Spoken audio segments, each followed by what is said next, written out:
Harper Audio presents Manifest Your Destiny, written and read by Wayne Dyer.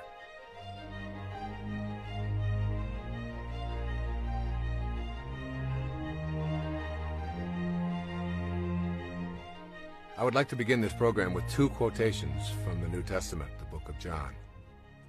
I'd like you to keep them in mind as you listen to this entire program, because they really are reflective of all of the messages that are in these 9 principles. The first is from John 10, verse 34. Is it not written in your law, I have said, you are gods? And then from John 14, verse 20, on that day you will know that I am in my Father, and you in me, and I in you. You have the power within you to attract to yourself all that you could ever want. This is the central theme of Manifest Your Destiny, which is unlike any book or program that I have ever previously produced. I have chosen to write and talk about manifesting because I have been drawn to it, rather than because it is the next logical step in the progression of books and programs that I have produced over the past 2 decades. As I began writing, I felt a kind of humility, along with a feeling of arrogance. These feelings created questions such as, who am I to write about this capacity to manifest? Isn't this territory reserved for divine beings?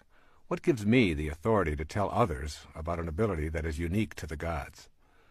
These questions swirled around inside of me, and I was motivated by more self-doubt than I like to acknowledge. And then I did what I have encouraged my readers to do in my most recent book, Your Sacred Self. I banished all my doubts, and I began listening to the inner voices that kept telling me I would receive the guidance I needed, and that I would not be alone in this project.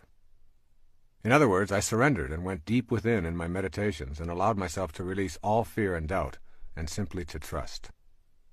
It was at this time, as I was considering writing these principles and producing this program, even though I had no clear idea what they were precisely, nor in what order they should be presented, that I received a message from a teacher named Guruji, to whom this book is dedicated. Sri Guruji instructed me to listen to a tape on the power of manifesting and to practice in my own life what I was being taught, and then to present this manifesting technique to the world. I began to practice the manifestation principles in my daily meditations, just as they are presented in this book and in this program. I experienced astonishing results almost immediately.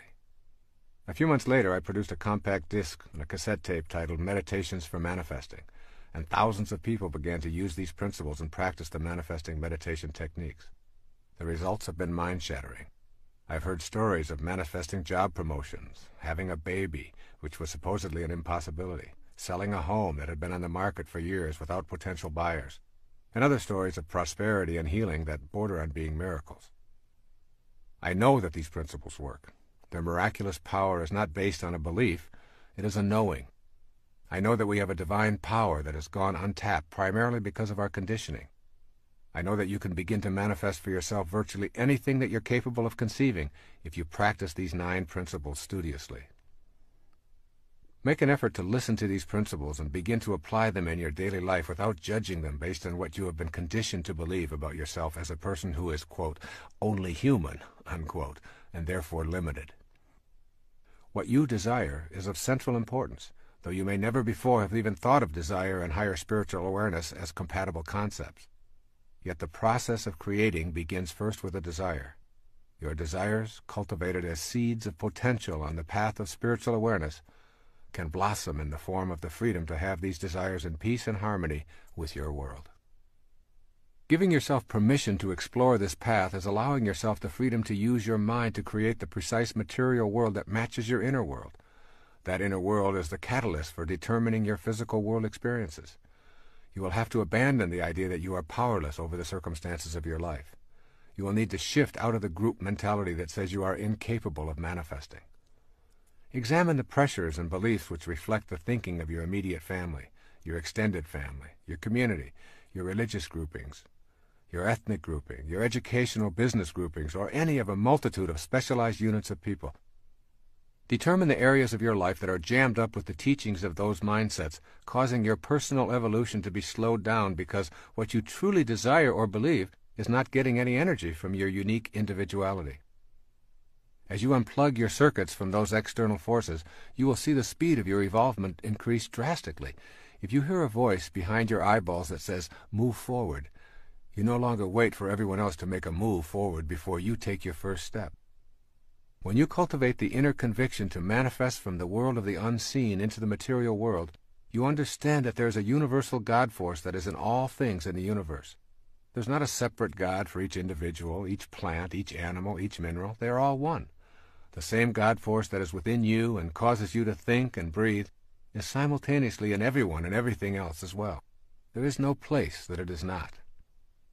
Consequently, that which you perceive to be missing from your life also contains the same God force or universal intelligence that is within you. Manifesting then becomes doing nothing more than bringing into form a new aspect of yourself. You are not creating something from nothing. You're learning to align yourself with an aspect of your being that your senses have not known they could activate. You and that which you want to manifest into your life are one. As I wrote this book, I had the most peaceful experience of writing that I've ever enjoyed. What you are listening to right now is the result of these 9 principles. The key word I kept in mind as I wrote and allowed these principles to manifest through me was the word tight. That means to me no extraneous verbiage, no case studies, and a minimum of quotations. Each principle is explained in as straightforward a manner as I know how. Each came directly from my heart and not from my head. When I felt I had said what was needed to be said, and when I had provided specific suggestions for implementing the principles, I simply stopped. You are listening to the tightest handbook I know how to devise to teach the fundamental principles for spiritual manifestation. My internal knowing is that when you practice these 9 principles, you will be given guidance. You will not be alone on this journey, and you will see your desires manifest as your destiny in your daily life. Finally, you will know that your job is to say yes rather than how. I'm sending you all green lights. The first principle is called becoming aware of your highest self. Within you is a divine capacity to manifest and attract all that you need or desire. This is such a powerful statement that I suggest you listen to it over and over again and savor it before you begin this journey. Remember, within you is a divine capacity to manifest and attract all that you need or desire. Most of what we are taught to believe about our reality conflicts with this statement. I have a divine ability to manifest and attract what I need or desire. Becoming aware of your highest self does not happen through physical effort, nor can one rely solely upon supernatural techniques. What is essential is that you learn that you are both a physical body in a material world and a non-physical being who can gain access to a higher level. That higher level is within you and is reached through the stages of adult development. I present these stages with some degree of expertise because I've spent many years in each of them. They have been stepping stones to my awareness of my higher self. Each stage involved experiences that permitted me to move ahead in my thinking and my awareness. There are 4 stages of adult development. The first is called the athlete. The word athlete is intended as a description of the time in our adult lives when our primary identification is with our physical body and how it functions in our everyday world. This is the time when life seems impossible without a mirror and a steady stream of approval to make us feel secure. The stage of the athlete is the time in our adult development when we are almost completely identified with our performance, attractiveness, and achievements. Obviously, it is healthy to take good care of your body by treating it kindly and exercising and nourishing it in the best way your circumstances allow. Having pride in your physical appearance and enjoying compliments does not mean you are body fixated. However, if your daily activities revolve around a predetermined standard of performance and appearance, you are in the stage that I am calling here the athlete. The second stage is identified by the word the warrior. When we leave the athlete stage behind, we generally enter the stage of the warrior. This is the time when the ego dominates our lives and we feel compelled to conquer the world to demonstrate our superiority. My definition of ego is the idea that we have of ourselves as important and separate from everyone else. The ego-driven warrior objective is to subdue and defeat others in a race for the number 1 spot. During this stage, we are busy with goals and achievements and competition with others. This ego-dominated stage is full of anxiety and endless comparison of our successes. Trophies, awards, titles, and the accumulation of material objects record our achievements. The warrior is intensely concerned with the future and who might be in his way or interfere with his status. The third stage is identified by the term the statesperson. The statesperson stage of life is the time when we have tamed our ego and shifted our awareness. In this stage, we want to know what is important to the other person. We've begun to know that our primary purpose is to give rather than to get. The statesperson is still an achiever and quite often athletic. However, the inner drive is to serve others. Authentic freedom cannot be experienced until one learns to tame the ego and move out of self-absorption. When you can let go of your own thoughts about yourself and not think of you for a long period of time, that is when you become free. The statesperson stage of adulthood is about service and gratefulness for all that shows up in your life. At this level, you're very close to your highest self. The primary force in your life is no longer the desire to be the most powerful and attractive or to dominate and conquer. You have entered the realm of inner peace. It is always in the service of others, regardless of what you do or what your interests are, that you find the bliss you're seeking. There is one stage even higher than the statesperson, and this can be described by the word the spirit. When you enter this highest stage of life, regardless of your age or position, you recognize your truest essence, the highest self. When you know your highest self, you're on the way to becoming a co-creator of your entire world, learning to manage the circumstances of your life and participating with assurance in the act of creation. You become literally a manifester. The spirit stage of life is characterized by an awareness that this place called Earth is not your home. You know that you're not an athlete, a warrior, or even a statesperson, but that you are an infinite, limitless, immortal, universal, and eternal energy temporarily residing in a body.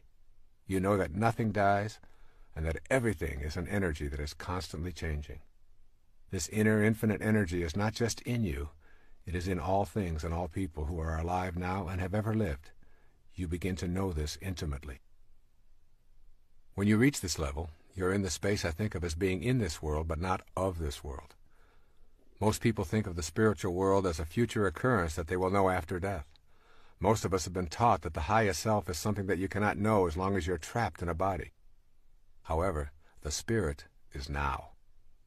It is in you in this moment, and the energy is not something that you will ultimately come to know, but is what you are here and now. The unseen energy that was once in Shakespeare or Picasso or Galileo or any human form is also available to all of us. That is because the spirit energy does not die, it simply changes form. It can't die because it has no boundaries, no beginnings, no ends, no physical characteristic that we call form. That energy is within you. Gaining the awareness that you have a higher self that is universal and eternal will lead you to gaining access to the world more freely and to participating in the act of creation, or manifesting your heart's desire. There is something called the seen and the unseen. Consider for a moment the world of form that you see around you, including your body.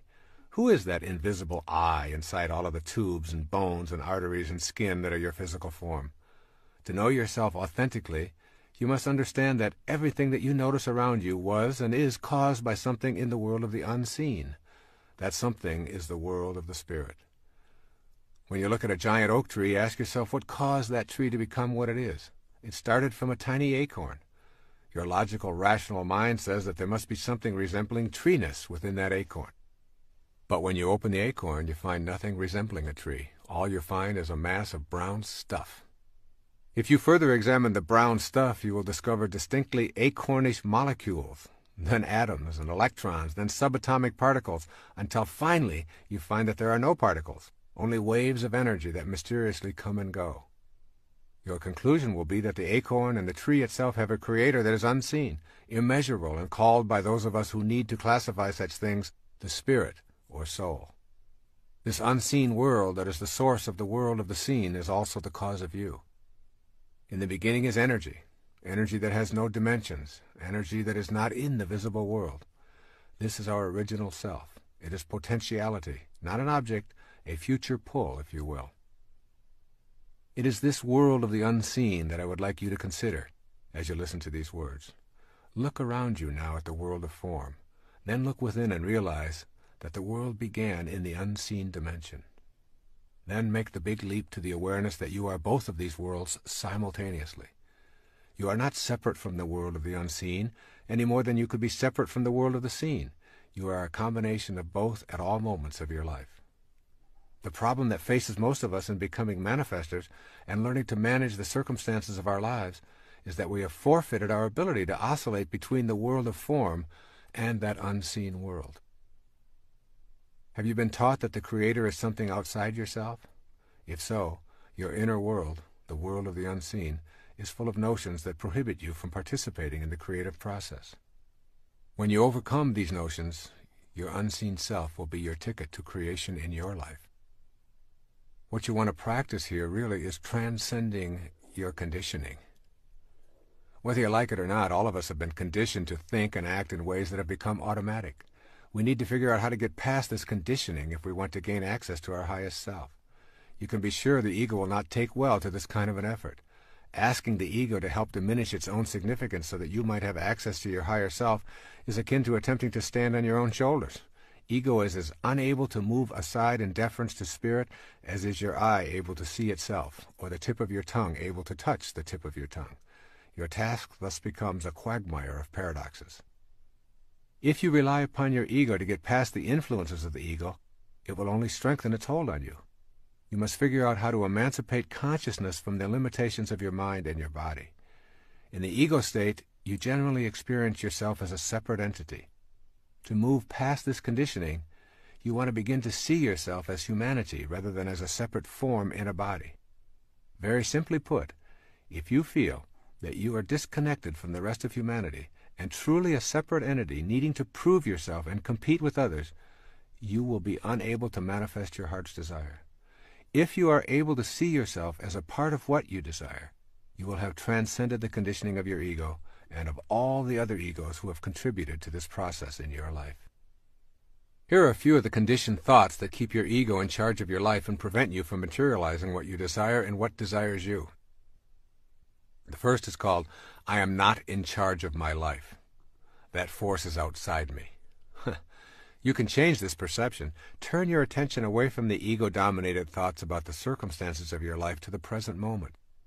By consciously noticing your breath, the sounds, textures, smells, and scenes that the life force is experiencing through you. A second conditioned thought says, people cannot manifest. It is all a function of the cosmic throw of the dice. It's all just luck.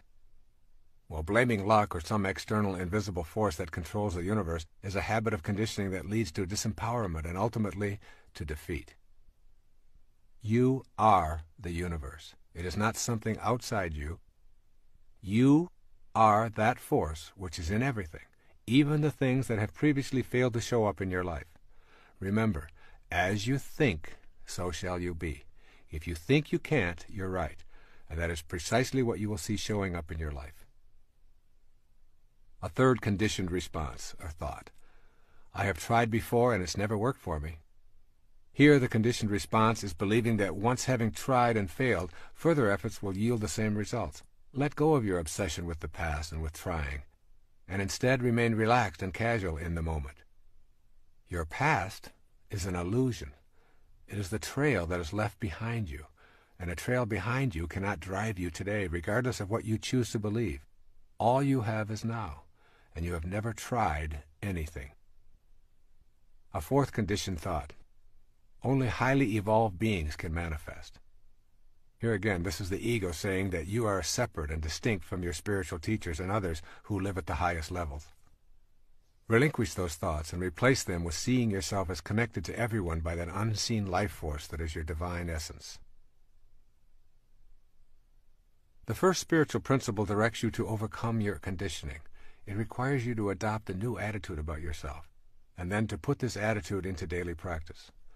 I am encouraging you to know the highest self rather than read about it, to know it in the deepest reaches of your being, and then to never doubt it again. I encourage you to follow these suggestions for developing the first principle as a permanent part of your total awareness. The first suggestion. Think of this definition of enlightenment: to be immersed in and surrounded by peace. Your highest self only wants you to be at peace. It does not judge, it doesn't compare or demand that you defeat anyone or be better than anyone. You know your highest self by listening to the voice that only wants you to be at peace. That's what enlightenment is. A second suggestion: go beyond the restrictions of the physical plane. The purpose of the highest self is to assist you in this effort. You do this by creating an inner sanctuary that is yours and yours alone. Go to this silent inner retreat as often as you can and let go of all attachments to the external world of the ego. As you go to this sanctuary, a light will be born within you that you will come to know and respect. This light is your connection to the energy of manifestation. Here's a third suggestion: refuse to defend yourself to anyone or anything on the earth plane. This is the challenge of the highest self. Use your inner light for your alignment and allow those who disagree with that perspective to have their own points of view. You are at peace. You never explain, and you refuse to flaunt your energy. You know, and that is enough for you. And here's a fourth and final suggestion: surrender and trust in the wisdom that created you. This trust is your corner of freedom, and it will always be yours. Your highest self is not just an idea that sounds lofty and spiritual. It is a way of being. It is the very first principle that you must come to understand and embrace as you move toward attracting to you that which you want and need for this parenthesis in eternity that you know as your life. The second principle is called trusting yourself, is trusting the wisdom that created you. Learning to trust may be difficult in the beginning. It will be an exercise in futility if you rely upon your mind to create trust. The mind attempts to come up with intellectual answers by using proofs, logic, and theoretical reasoning. In contrast, the method of the heart, focused on spiritual understanding, is an intuitive recognition of the value of love. The heart trusts the inner wisdom that it feels and spontaneously knows, whereas the mind demands scientific evidence before it will trust. When the mind seeks corroboration through specific proofs as an aid to spiritual understanding, it is encroaching into an area far more suited to the heart. For this reason, it is necessary to trust what the heart knows. Without total trust, it is impossible to know the miracles of the higher self and become a manifester. This means cultivating a harmony between mind and heart, and for most of us this means terminating the intellect's domination. It is with this surrendering process that trust begins to flourish, replacing doubt. Here are two theories describing our place in nature. I think you will agree that the first theory illuminates why mistrust of ourselves and our divine abilities is so deeply rooted. The first theory is called nature as a mechanism. In this mechanistic view of nature, everything is an artifact made by a boss who has many different names. In the Western view, the boss is called God. This God is often depicted as a white-bearded male who roams around the sky creating the natural world. The world is a construct and God the constructor. This biblical God is paternal, authoritarian, beneficent, and, in many ways, tyrannical. He keeps track of all things and knows precisely what everyone does and when his laws are being broken. One of the operatives of this theory of nature is the idea of punishment for one's sins. This God-Father or Godfather holds us accountable for transgressions. All subjects are considered born with the stain of sin as a part of their nature and are therefore untrustworthy. This makes many people feel estranged. Once convinced that you are untrustworthy and basically a sinner, you're quite lost. You cannot even maintain trust in God because of the basic mistrust of yourself, and not trusting in that God may be breaking one of his own laws. It's a no-win situation. This theory of nature is absolutely incompatible with the second principle of manifesting. You cannot tune into the power and energy of the universe to create and attract an abundant life if that energy and power is outside of yourself.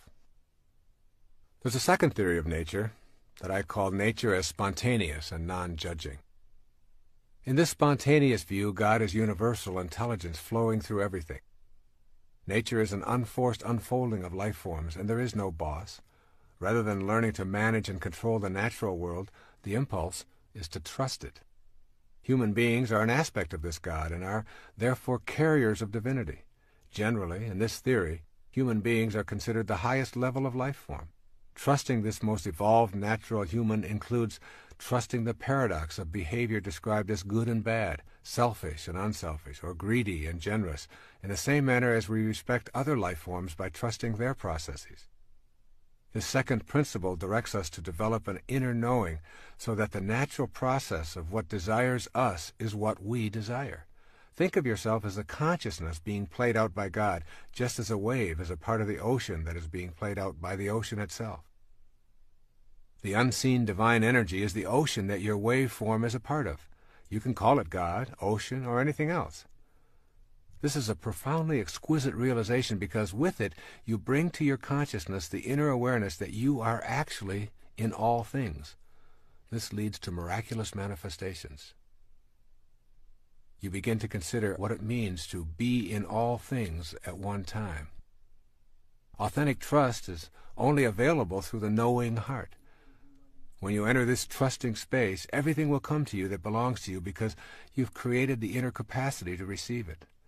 The irony is that what you wish to receive is a part of you. This can be a troublesome concept to grasp because of the ego's attachment to being separate and special. Nothing in your rational mind could convince you that water is made of 2 parts hydrogen and 1 part oxygen. It appears to be a fluid that flows and has nothing to do with gases. But when we subject water to scrutiny, its constituent elements become manifest. And so it is with the idea of being in all things at once.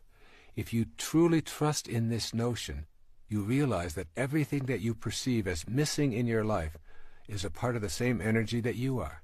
Manifesting becomes the art of bringing to yourself that which is already you. I have deliberately chosen not to use many quotations in this program. But I want to emphasize that every spiritual master and all of the saints and teachers and gurus or priests throughout history have espoused similar advice. This perennial philosophy connects all humanity, from tribal and ancient to civilized and present times. It is the message that God is within and outside every living thing, and that there is a world we are a part of that is not subject to the changing world of time and space that we presently are a part of. Since it is everywhere, it is not only within you, it is you. The meaning of this is that God is not to be found so much as discovered within yourself. The statement, "Thou art the path," is more than an ecclesiastical admonition. It is a statement of your reality. And then you must consider prayer and what it means to understand this concept of trust. In the matter of prayer, it seems that we often view God as a gigantic vending machine in the sky who's going to grant us our wishes when we put in the proper tokens in the form of prayers. We expect to insert prayers, then pull on the knob and hope that God will dispense the goodies. The God vending machine becomes the object of our veneration. We tell the machine how good it is and how much we worship it and expect it to be good to us in return. The basic premise here is that God is outside us, and therefore what we need and want is also outside of us. If we believe that we are separate from God, the vending machine approach to prayer reinforces and deepens that belief. I prefer to promote the idea of prayer in its essence as a communion with God. What we seek in prayer is the experience of coexisting with God.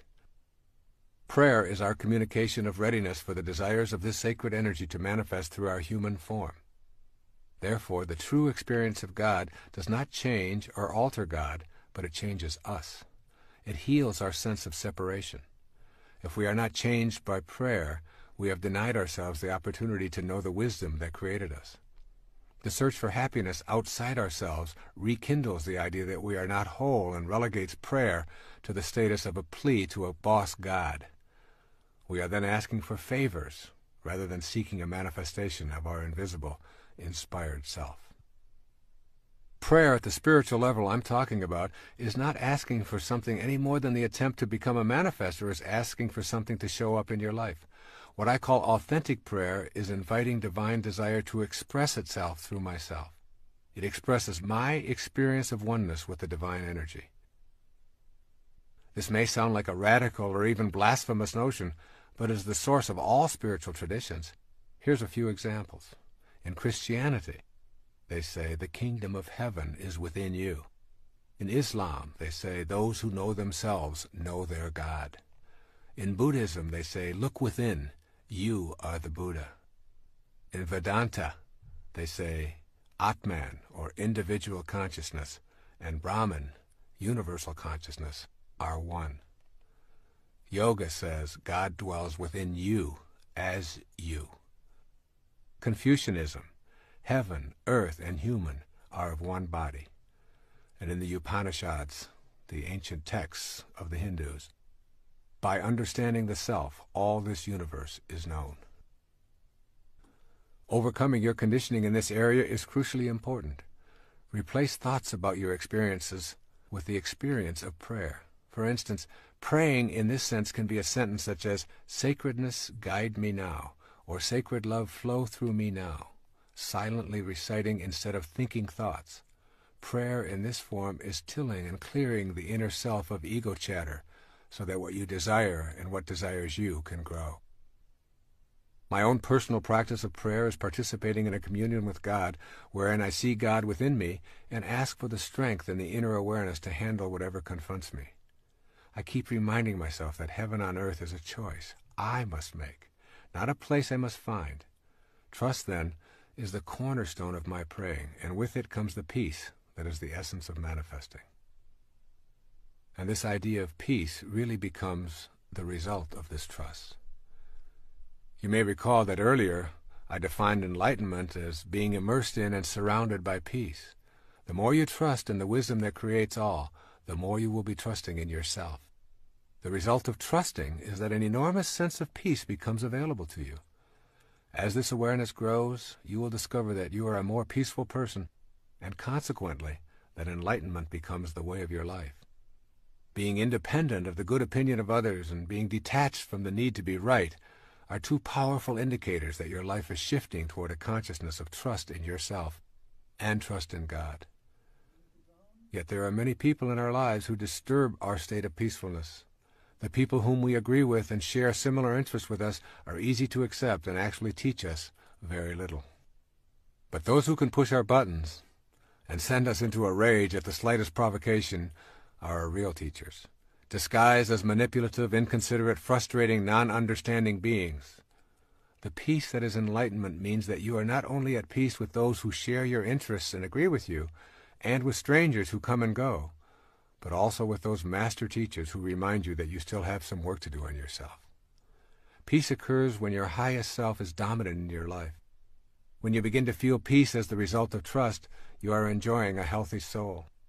There are many things that you can do on a regular basis to make this second principle of trusting in the oneness a reality in your life. Here are a few suggestions to nurture trust in yourself and in that oneness. The first is called begin by admitting your confusion or failures. When you're honest with yourself about every aspect of your life, you discontinue identifying with separateness. You then become ready for the insight that trust in yourself and trust in ultimate truth are one and the same. A second suggestion is to keep in mind that you cannot go to a higher ground if you're hanging on to a lower level. You cannot leave the physical world if you're so attached to it that you refuse to let go. The concept of trust involves surrendering to and trusting the God force. The third suggestion is to acquire a rebellious attitude toward the philosophy that preaches a style of God as boss, who is authoritarian and a benevolent tyrant. Rejection of this model does not mean that you are an atheist, but rather a believer in the true meaning of divinity. A fourth suggestion is to remember that trusting does not mean you never experience life's valleys. There will be peaks and valleys as long as you live in this physical plane. Do not abandon trust when your ego thinks things should be different than they are. It is better to embrace trust when darkness is present, knowing that light will follow. Begin to look for the lesson in the darkness, rather than cursing it. And a fifth suggestion is to take your serious problems and turn them over to God. Say something like the following: I've not been able to resolve these issues in my life. I would like to show my trust in the divine force by simply turning them over to your divine hands, which I know are also mine, and I trust that this action will lead to a resolution of these problems. A sixth suggestion is to remember that the presence of complete trust is evident in your life when what you think and feel and do are all balanced and in harmony. To say, I believe in a healthy body, and to practice eating in unhealthy ways dissolves trust in yourself. When you are incongruent with your thoughts, you are showing a lack of trust in the divinity that is your essence. And finally, a seventh suggestion: begin a meditation practice of contemplating the supreme principle that is beyond the pettiness of this world. Meditation is not merely making the mind think that it is meditating. Meditation is literally the embodiment of truth and trust. It is knowing that I can confront myself in a spirit of serenity, and that what I seek will be attracted to me. This, then, is the energy of manifesting, and it comes most frequently when the mind is quiet. It is the quiet mind that comes in contact with the truth. This process of closing my eyes and becoming serene gives me the ability to tap into that source of inspiration.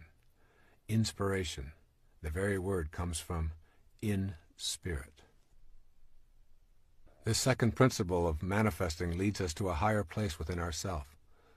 You will be a silent sage, moving through this material plane, knowing that you have tapped into a source of inspiration that provides you with all the sustenance you need.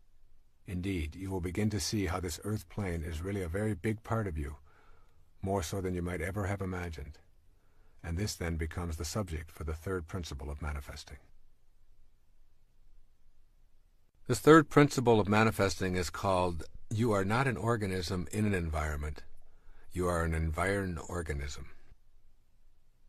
One of the reasons the idea of being able to manifest is so foreign to most of us is because we have been brought up to believe that as individuals we are separate from our environment. We think it is our role to dominate it. Armed with this kind of logic, we are diminished in our ability to sense our connection to the environment. This third principle of manifesting begins with the understanding that it is absolutely impossible to describe ourselves as separate from our environment. I am coining a new word for the purpose of articulating this principle. Consider yourself an environed organism. This word signifies that there is absolutely no difference between you and your environment. You are your environment, and even more significantly for the purposes of this tape, your environment is you.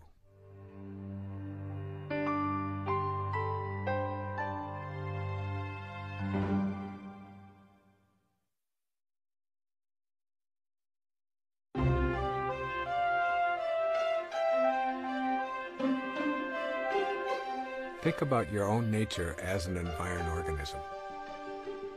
Try thinking of the external world, your environment, as your extended body. That is, you are not separate from the external world. In this concept, it is impossible to describe yourself without including your surroundings. In fact, it is not even possible to see or hear yourself as a separate entity apart from your environment. For example, describe yourself walking, just you walking. There cannot be walking without also describing what it is you are walking upon. Without the floor or the ground, there would only be your legs moving back and forth, and of course that's not walking. Your experience of walking also includes the air you are breathing, the gravity that keeps you from floating off into space, the pebbles or carpet or sand or cement that you walk upon. And I invite you to shift your awareness away from yourself as an organism in the environment to yourself as an extension of your environment and always inseparable from it. This means that you have to think of yourself as an individual and as an environment simultaneously. Have you ever seen a person with a front but without a back? Have you ever seen a person with an outside but without an inside? Well, these rhetorical questions are meant to stimulate you to consider how you can be differentiated and undifferentiated at the same time, and why this is important in learning to manifest your life as you choose. The nature of the physical world is essentially that of waves. Each wave of energy that makes up a physical mass has a crest or a peak and a nadir or a valley. These tops and bottoms of the waves are always easy to identify as separate, yet they are always together. You can never ever get a bucket full of peaks and observe them independent of their corresponding valleys. This is the fundamental feature of nature. Your front always has a back, your inside always has an outside. And now you must extend this understanding outward as well. You are distinct, just like the tops of the waves that make up your natural physical self, but you are irrevocably connected to the outer world, just as that bottom of the wave always has a top.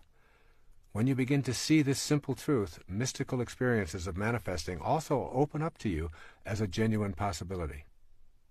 You see, you're either pushing nature around, or you're seeing it as yourself, one or the other. When we think of ourselves as distinct from our environment, we take on a posture of exercising control over it.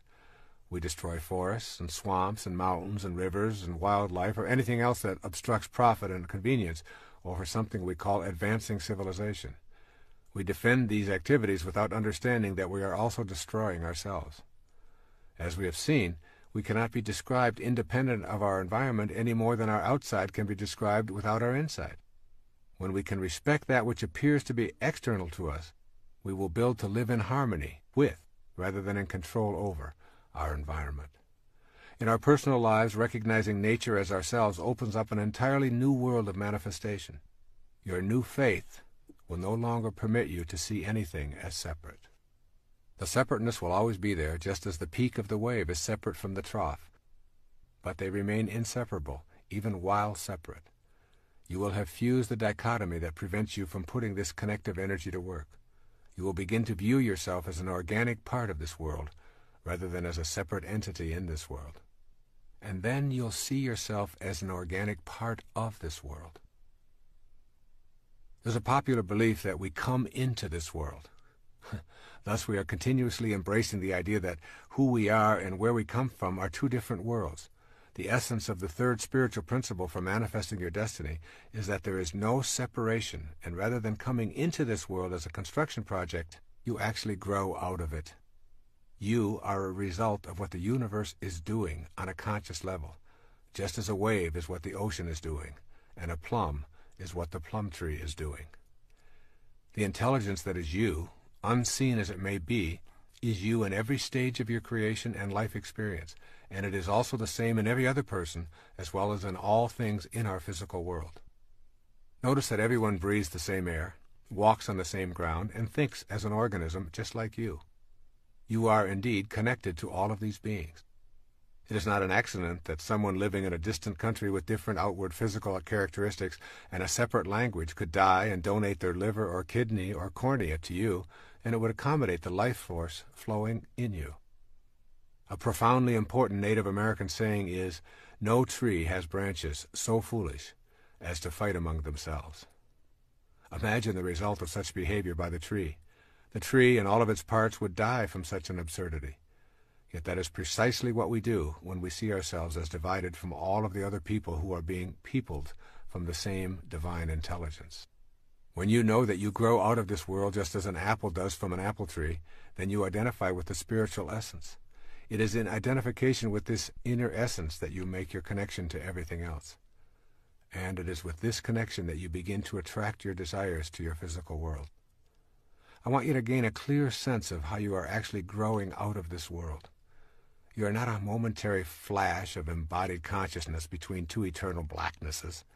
You are an essence that is eternally growing in this world, a world in which the spirit and the manifestation of that spirit appear to be different to the senses, and indeed they are, but they are also connected. This awareness is crucial as you proceed along the manifesting path. That power is in you, but it's not yours alone. The power and the magic of this world cannot be reserved for the exclusive use of anyone, including you. It is available at all times. However, it does not belong to anyone.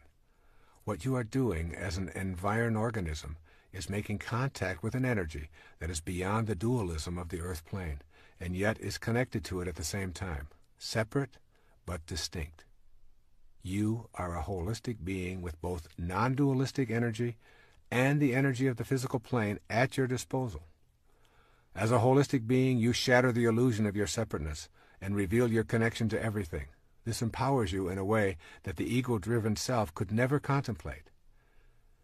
One of the ways to understand this is to see yourself as a hologram.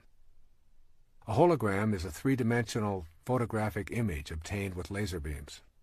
The unique thing about a hologram is that one small segment contains the entire picture. When one tiny piece of the hologram is broken off and projected, it shows an image of the entire object. The hologram is a perfect representation for you as an environed organism. Your environment includes everyone alive and dead, and you can draw their energy to you because, from a hologrammatic viewpoint, they are you. You are one little physical image that reflects all of humanity when projected spiritually upon the cosmic screen. Each and every one of us is the whole of humanity. You cannot escape this conclusion. Human beings are the same everywhere. We share the emotions of fear, love, hate, and jealousy. We also share our life-giving blood, intermingling it for the survival of those who need it, and we have the same internal organs and thoughts. When you perceive yourself in the hologram that is humanity, you connect on an energy level to everyone else in your environment. An environed organism most truly is a reflection of it all, and this energy that you share is shared by all.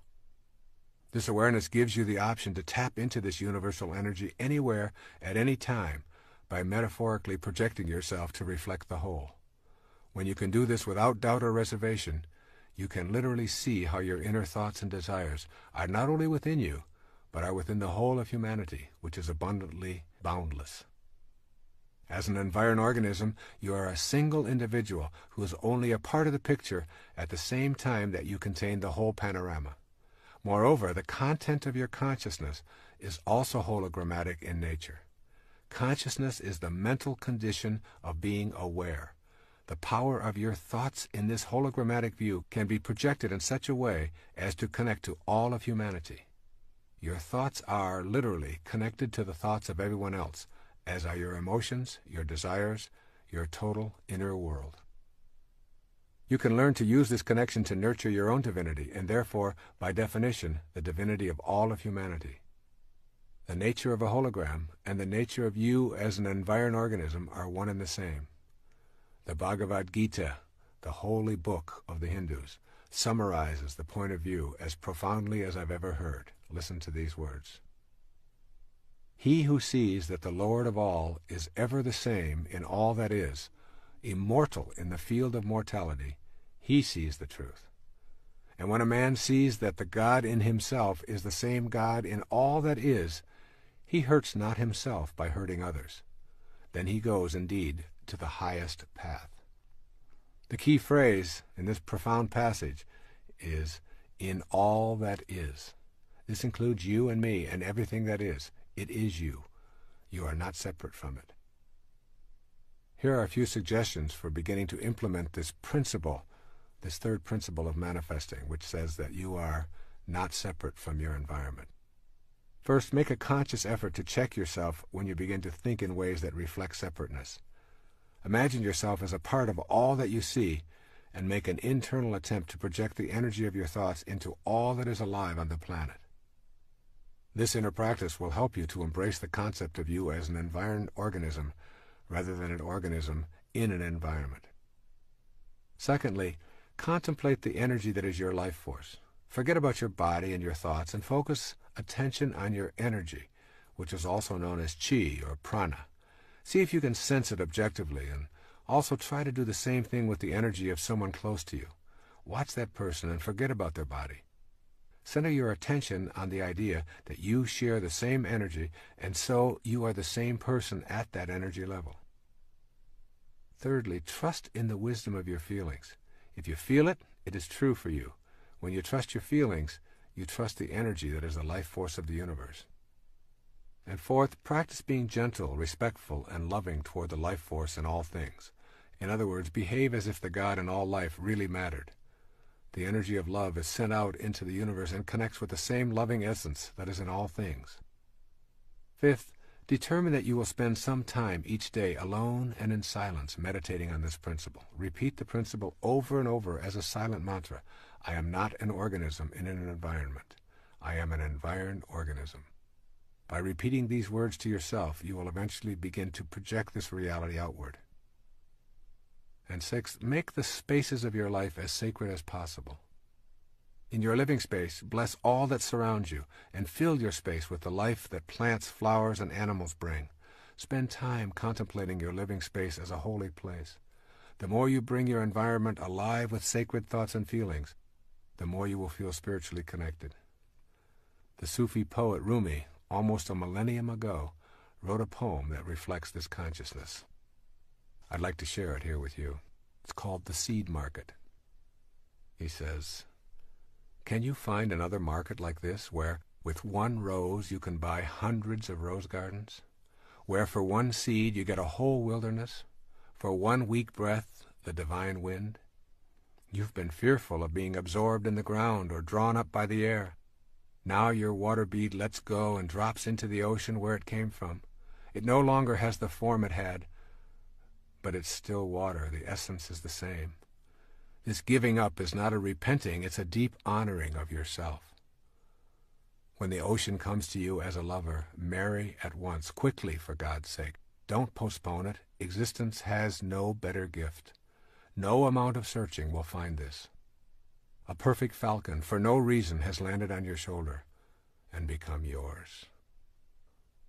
A seventh suggestion is to become aware of how your judgments prevent you from connecting to whatever you are judging. A judgment is a definition of yourself as separate from that which you are judging.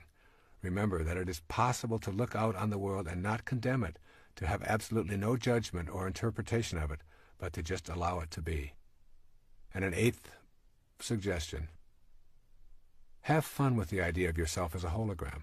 If you remember that you are a tiny piece of humanity reflected in your own little image and personality, then you have a green light to reflect the humanity that you would like in your world. You are one tiny bit of a 6 billion or so piece hologram, and you reflect all of those 6 billion pieces at every given moment of your life. This is the third principle of spiritual manifestation. We are all simultaneously our own beings and all that is outside us as well. We cannot ever separate ourselves from our environment while we are in a physical body. Knowing this puts us in touch with the energy of attraction that is the subject matter of the fourth principle. The fourth principle of spiritual manifestation says, you can attract to yourself what you desire. The central notion of manifesting is the understanding that you have within yourself the ability to attract the objects of your desire. Now, this may still seem to you to be out of your power, but if you have understood the previous three principles, then you're beginning to know that this power is within you. Being able to attract your desires may seem more likely when you consider how things move from the world of the formless into the world of the form. In one of the most intriguing sentences in the New Testament, St. Paul addresses this process of creation. He says it this way: things which are seen are not made of things which do appear. St. Paul is telling us that the creative energy is neither solid nor restricted. The physical world of form originates in something other than the form itself. St. Paul's words form the basis for my writing about this principle and for several of those to come in this tape.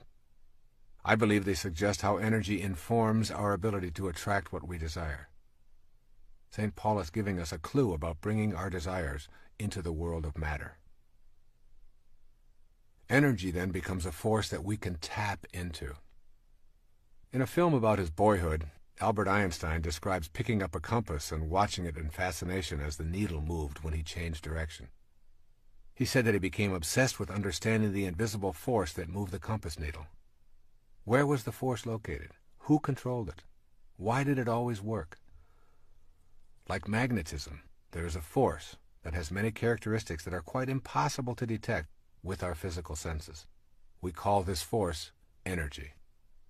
Energy is in all things in our universe and has an impact upon objects around it with something that we describe as the power of attraction. In magnetic fields, we can easily see it at work, yet we're unable to detect the formless energy with our sensory apparatus. The force is there, attracting and repelling, and it is everywhere on our planet. If it is everywhere, then it is also within us. It seems unlikely that our senses will inform us any better than they help us comprehend how a magnetic pole works. We can see the results, but the force itself is always elusive and in motion. The essence of this fourth principle of manifesting is that we can utilize this energy because we are this energy. We can use this universal energy to bring to us objects of our desire because the same energy that is in what we desire is also in us, and vice versa. It is simply a matter of alignment and will that allows us to tap into this force. Bringing things into the physical world is a process that we call creation. What we create involves the use of the same power that is in all that is created. It is only a matter of degree. There's absolutely no difference in the power that brings something from the world of waves into the world of particles and the power that brings your thoughts or mental pictures into form. I encourage you to listen to this again and again and commit it to memory. The world of spirit from which all matter derives and the world of matter comprise one harmonious whole. They are separate but always together, just like the peak of the wave and its base, separate but forming an inseparable whole. Think of manifesting as nothing more than transforming waves of possibility into particles of reality. The transforming process requires energy. This energy is invisible, but is always in everything, including us. Your mental pictures are related to this power of attraction. There is a power within you that allows you to form a thought or a picture. This mental picturing power is the energy of attraction that is in all creative processes. It is different in degree, but nevertheless identical with the power of attraction. This power is the very substance of life. You can't see, touch, or hear this power, but it is within you. In using this power, you are not in any way attempting to change or interfere with the laws of nature. You are fulfilling the laws. This undifferentiated power is the basis for the mysterious attraction that draws your desires to you. Think of yourself as a way that God has of particularizing. Then see your ability to formulate mental pictures as the divine creative power energizing through you. Can you see that the same creative energy that particularizes as yourself is what you use to manifest your desires? This power thrives on happiness, love, joy, contentment, and peace. The more blissful and loving you are, the more the divine spirit particularizes within you and the more godlike you become. It is through your thoughts, or how you use your power to create a thought, that all creative energy is attracted to you. If your mental pictures are of being surrounded by things and conditions that you desire, and they are rooted in joy and faith, your creative thoughts will attract these surroundings and conditions into your life. The power to even have a thought is a divine power. With this recognition of its sacredness, you form a vision or a mental picture. Finally, you hold it lovingly in place with the inner knowledge that the God force that brought everything in the universe into existence also created you. The form that this energy will take will be controlled and directed by your will or your mental picturing. It is waiting to take any direction you decide. There is a practice of mental picturing that you can master. The most important thing to remember as you practice mental picturing for the purposes of manifesting your desires is that humans never create anything.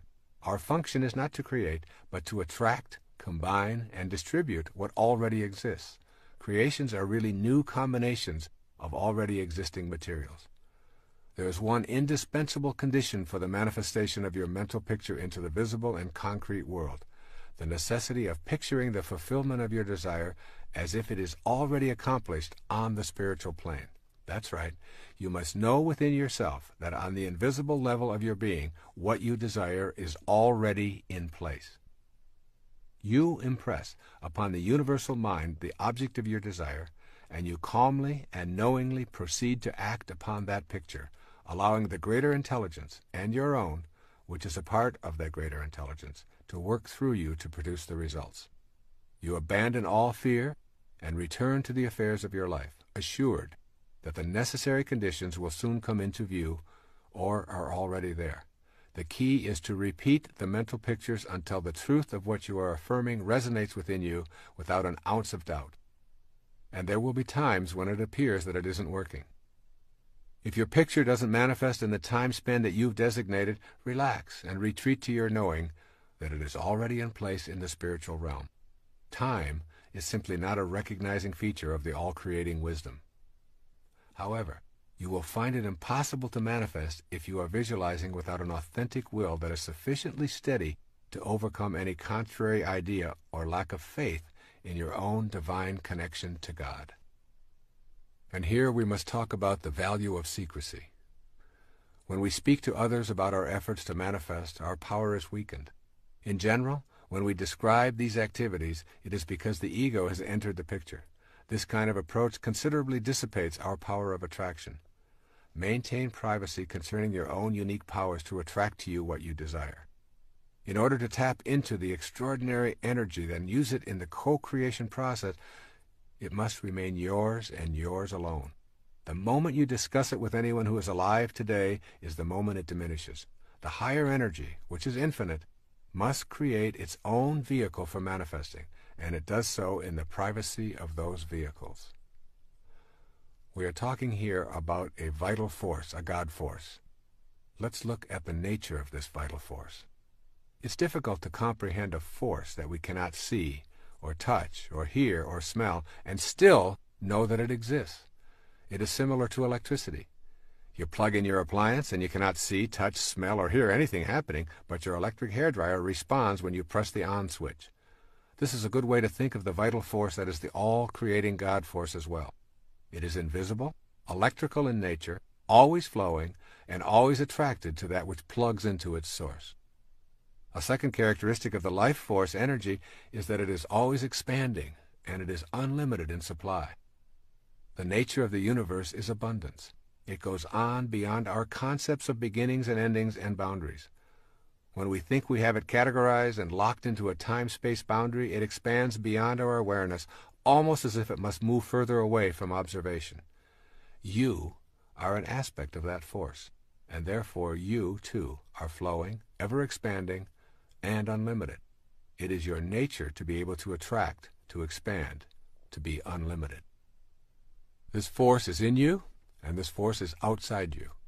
This force is you. By knowing the nature of this force and seeing yourself as a divine expression of it, and by going within to the power that permits you to picture a desire, and then tapping that power with a private, loving, cheerful knowing, you are on your way to using this vital force in ways that were unavailable to you with your conditioned view of yourself. Let's look at some ideas for putting this principle into work in your life. When first arising in the morning, take a few moments to be alone and ask yourself, how did the conditions of my life that I would like to change first come about? How can I facilitate making conscious contact with my unlimited, invisible source of energy? You'll soon realize that the conditions of your life have been manifested by you, even though you are not conscious of bringing them about. Your thoughts and mental pictures of lack and scarcity and self-absorption and authoritarianism and illness and guilt and worry, and all of these have been put into the universal spirit and have manifested in your life. You can hasten your conscious contact by radiating a totally new kind of mental picture while applying this fourth principle.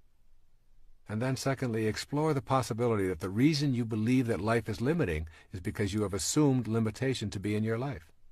Does your view of life include the natural creative process reproducing within yourself?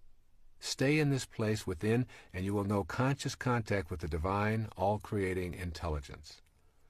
And then thirdly, never limit the spirit in any way. If you experience any kind of friction, know that it is an error in your thinking and picturing. Just continue to tell Spirit what you want without telling it how you want it to happen. Then retreat in faith and trust. Fourthly, keep your mental picturing to yourself. What you want to attract is a private matter between you and God. And fifthly, begin to act as if what you would like to attract is already in your life. If you want to create healing, formulate the picture, radiate out that energy to connect with the all-creating energy, be cheerful and trusting in your knowing, share it with no one, and then begin acting in a new, healthy manner. If you want to materialize more prosperity, then start the process of thinking abundantly and acting that way also, giving thanks for all that has manifested into your life. And sixth, I recommend that you browse through Walt Whitman's Leaves of Grass daily. Here's a portion that speaks of our oneness with the divine energy. Listen to Walt Whitman. Athwart the shapeless vastness of space, how should I think, how breathe a single breath, how speak, if, out of myself, I could not launch to those superior universes? Swiftly I shrivel at the thought of God, at nature and its wonders, time and space and death, but that I, turning, call to thee, O soul, thou actual me, thou matest time, smilest contented death, and fillest, swellest full the vastness of space. And so it is with you, no different from Walt Whitman or anyone else in the universe. Here's our fifth principle of manifesting. Honoring your worthiness to receive. In order to become a manifester, literally taking part in the process of co-creating your life and attracting to yourself the objects of your heart's desire, you must know that you are worthy of receiving. This will mean examining the attitudes that you knowingly and unknowingly hold about your life. Your thoughts, which are the architects of the foundation of your material world, are what you want to examine. You can remind yourself all day long that the same power that brought anything into the physical world also brought you. But if you do not feel worthy, you will disrupt the natural flow of energy into your life and create a blockage that makes manifestation impossible. The fifth principle reminds you that you are worthy of abundance. If your thoughts are based on an image of unworthiness for any reason at all, you will manifest what those thoughts impart to the universal mind. The energy described in the fourth principle will align with what it is that you radiate. As a man thinks, so is he, are not just empty words. Thinking that abundance is incompatible with spirituality is a myth that influences many of us and is the largest impediment there is to feeling worthy. What do we mean when we use this word selfish? The myth that abundance and spirituality are incompatible is fueled by thoughts that it is selfish and improper to visualize and desire material things. Let's examine this attitude and determine if you have been influenced into believing it to be your truth. Take a look around your world and notice the abundance and endlessness of our universe. It goes on and on beyond our ability to imagine its vastness. This abundance flows from the same energy that comprises our fundamental essence. It is you. You are it. Material form is how spirit makes itself known to us while we are in form ourselves. Spirit manifests in trees and oceans and fish, birds, minerals, vegetables, flowers, and you. Matter is not an illusion or something that ought not to be, but it is the necessary means through which spirit differentiates itself on this plane of existence. To feel that it is selfish or non-spiritual to desire and manifest is to divide the world of spirit and the world of matter into polar opposites. When we adopt an attitude of spirit being incompatible with matter, we are denying the spirit that is in matter as its originating energy. We also deny the validity of ourselves as spiritual beings. When we shift to seeing that together they comprise one harmonious whole, we remove the stigma of selfishness. Just as each one of us is one harmonious whole comprised of spirit and matter, so too is the entire universe. The process of life taking form is a mystery. That mystery is governed by a creative energy that is knowable when we genuinely feel worthy of receiving its blessings in form. Abundance is the way of the creative force in the universe. You are entitled to have abundance in your life and to radiate prosperity to all that you encounter in your world. Nothing is gained by making yourself small and insignificant other than to manifest smallness and insignificance into your life. There are some core components of worthiness. Everything you need to master in order to make this fifth principle a working model in your life is available as a mental activity. You do not need to go out into the world and conquer it in any way.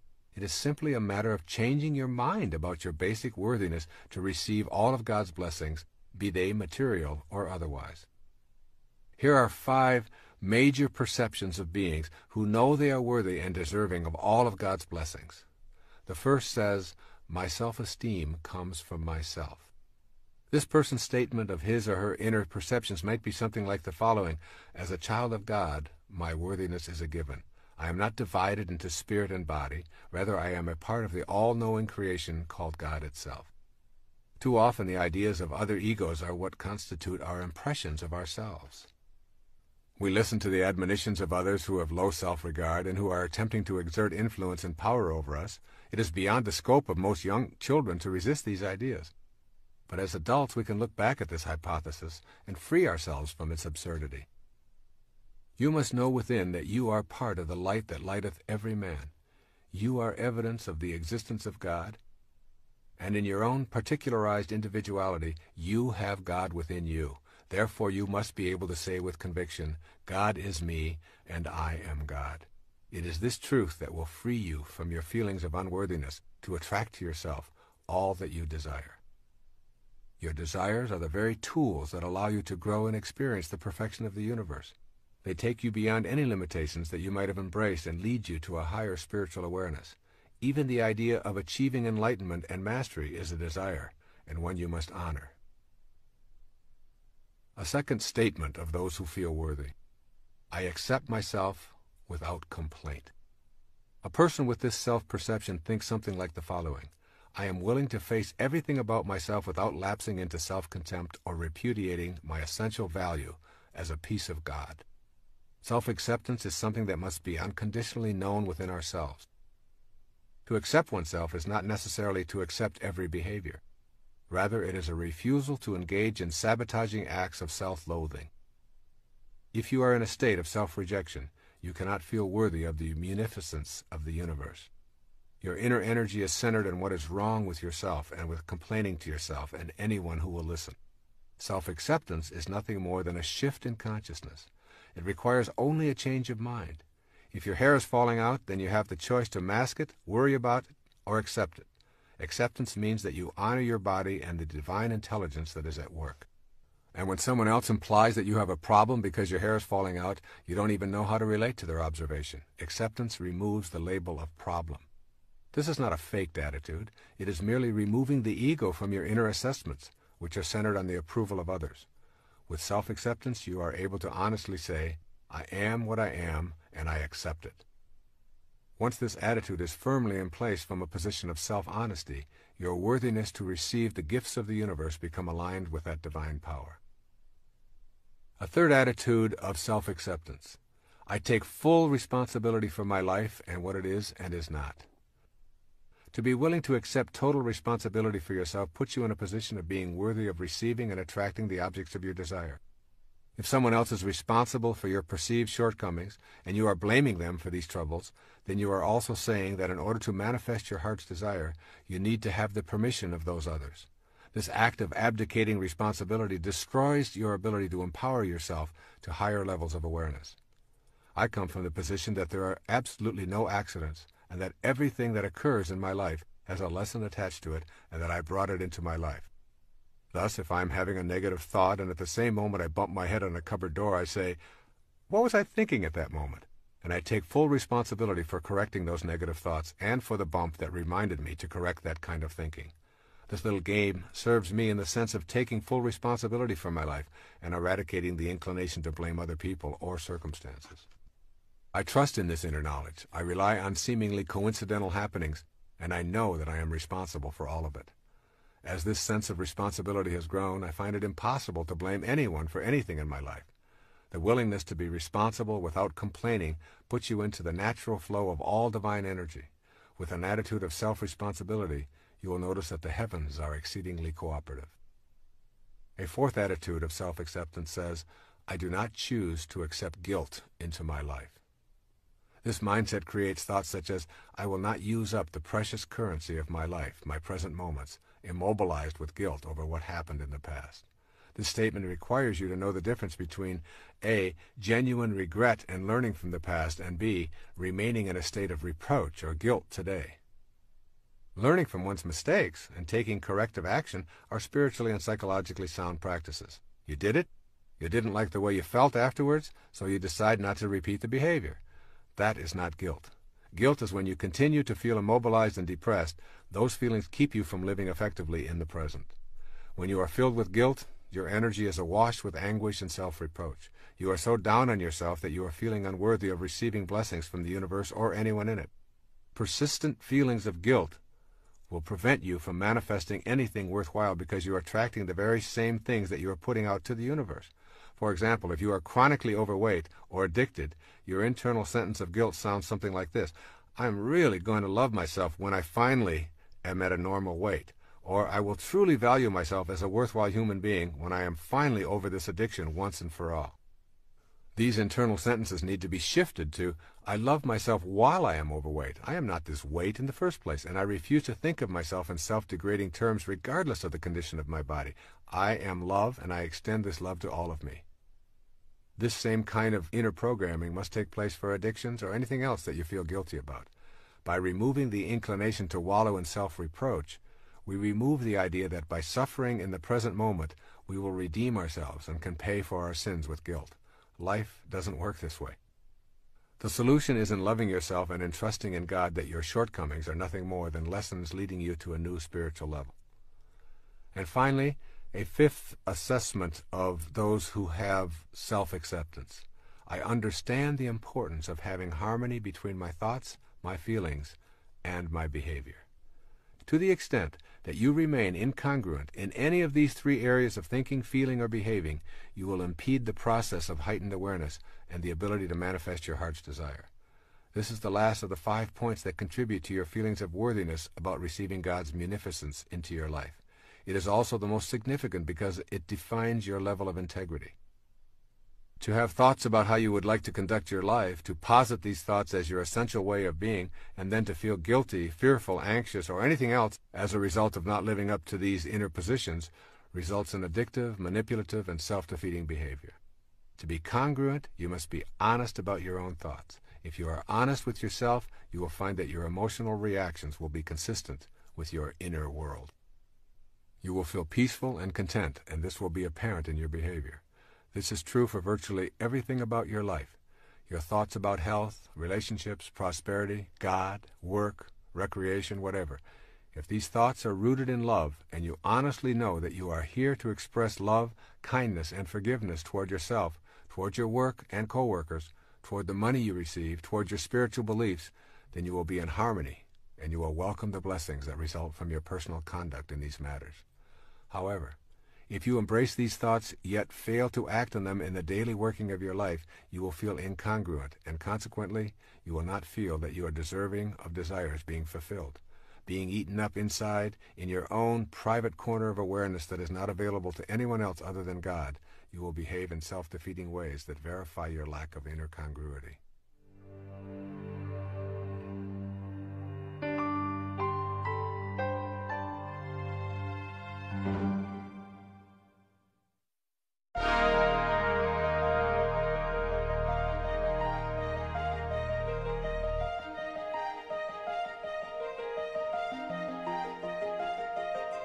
These 5 attitudes provide you with the tools for creating an inner atmosphere of worthiness. They all reflect an ability to live peacefully in the present moment and to discard many of the attitudes of your past that keep you in a constant state of feeling powerless and unworthy of being able to manifest more blessings and happiness into your life. And then it's necessary to begin to look at how you can unbond yourself from your past wounds. The inclination to bond to our wounds, rather than move past them, traps us in a constant state of feeling unworthy. A person who has experienced traumatic events in life, such as incest, or abuse, or sexual molestation, or the death of loved ones, or traumatic illnesses, or accidents, or family disruptions, or drug addictions, can become bonded to them and replay them for attention or pity. Very often the tale of these woes is told with a sort of urgency for the listener to know how horrible the wounding was and still is. The ego uses this energy as a power play in individual and group situations to encourage discussion of one's struggle to survive the wounding. This can keep individuals from advancing spiritually and reinforce the image of themselves as unfortunate. The tendency to bond with the wounds of our lives reminds us of how unworthy we are of receiving anything that we really would like because we remain in a state of suffering. The more these painful stories are recalled and repeated, the more we are guaranteed of not attracting our desires. Notice your body when it is wounded. An open wound actually closes up quite quickly. Just imagine what it would be like if that wound remained open for a long time. It would become infected and ultimately would kill the entire organism. The closing up of a wound and allowing it to heal can work the same way in your inner world of thoughts. When you go backward and continuously relive your pain, including labeling yourself incest survivor, alcoholic, sexual abuse survivor, you do so because of your inner experiences of bitterness. This harvest of bitterness keeps you from feeling worthy. So don't lead with your injuries. Deal with them and ask family and friends to be compassionate while you are grieving or recuperating. Then ask them to kindly remind you when it has taken on the form of a predictable response. The way out of bonding to your wounds is through forgiveness. Forgiveness is the most powerful thing you can do for your physiology and your spirituality. Forgiveness means that you fill yourself with love and you radiate that love outward and refuse to hang on to the venom or hatred that was engendered by the behaviors that caused the wounds in the first place. Forgiveness is a spiritual act of love for yourself, and it sends a message to everyone, including yourself, that you are an object of love, and that is what you are going to impart. Feeling worthy is essential to being able to attract to yourself what you desire. It is simply a matter of common sense. If you don't feel that you deserve something, why would the divine energy that is in all things send it your way? Let's look at a plan for adopting and honoring your worthiness to receive and attract from the divine source. The word inspiration literally means to be infused with spirit. In spirit, if you will. Practice doing what you love and loving what you do each day. This puts you in spirit and literally provides you with the enthusiasm for being a worthy recipient of God's grace. The word enthusiasm comes from the Greek root entheos, to be filled with God. Then make every effort to remove internal habits of pessimism, negativity, judgment, complaints, gossip, cynicism, resentment, and fault-finding from your vocabulary and your inner dialogue. Replace them with optimism, love, acceptance, kindness, and peace as your way of processing your world and the people in it. Then give yourself quiet time each day to erase feelings of unworthiness. And also read spiritual literature and poetry and listen to soothing classical music whenever possible. I have found that simply reading the poetry of Walt Whitman or Rabindranath Tagore or Rumi puts everything into a more sacred perspective for me. This beautiful poem from Khalil Gibran's The Prophet is an example of such literature. Pay particular attention to the words, "Your hearts know in silence the secrets of the days and nights," and "For the soul walks upon all paths." Here's Khalil Gibran on self-knowledge. And a man said, "Speak to us on self-knowledge." And he answered, saying, "Your hearts know in silence the secrets of the days and nights, but your ears thirst for the sound of your heart's knowledge. You would know in words that which you would have always known in thought. You would touch with your fingers the naked body of your dreams. And it is well you should. The hidden wellspring of your soul must needs rise and run murmuring to the sea, and the treasure of your infinite depths would be revealed to your eyes, but let there be no scales to weigh your unknown treasure, and seek not the depths of your knowledge with staff or sounding line, for self is a sea boundless and measureless. Say not, I have found the truth, but rather, I have found a truth. Say not, I have found the path of the soul. Say rather, I have met the soul walking upon my path. For the soul walks upon all paths. The soul walks not upon a line, neither does it grow like a reed. The soul unfolds itself like a lotus of countless petals. Allow yourself to be surrounded by things of beauty as much as possible. Each evening I leave my typewriter and I go out to the beach and I experience the magnificence of the sun setting over the Gulf of Mexico. To be a part of this sunset fills me with a sense of home beyond this planet and opens me up to the deeper nature within myself. I could never feel unworthy of the grace and munificence of the universe when I'm immersed in such beauty.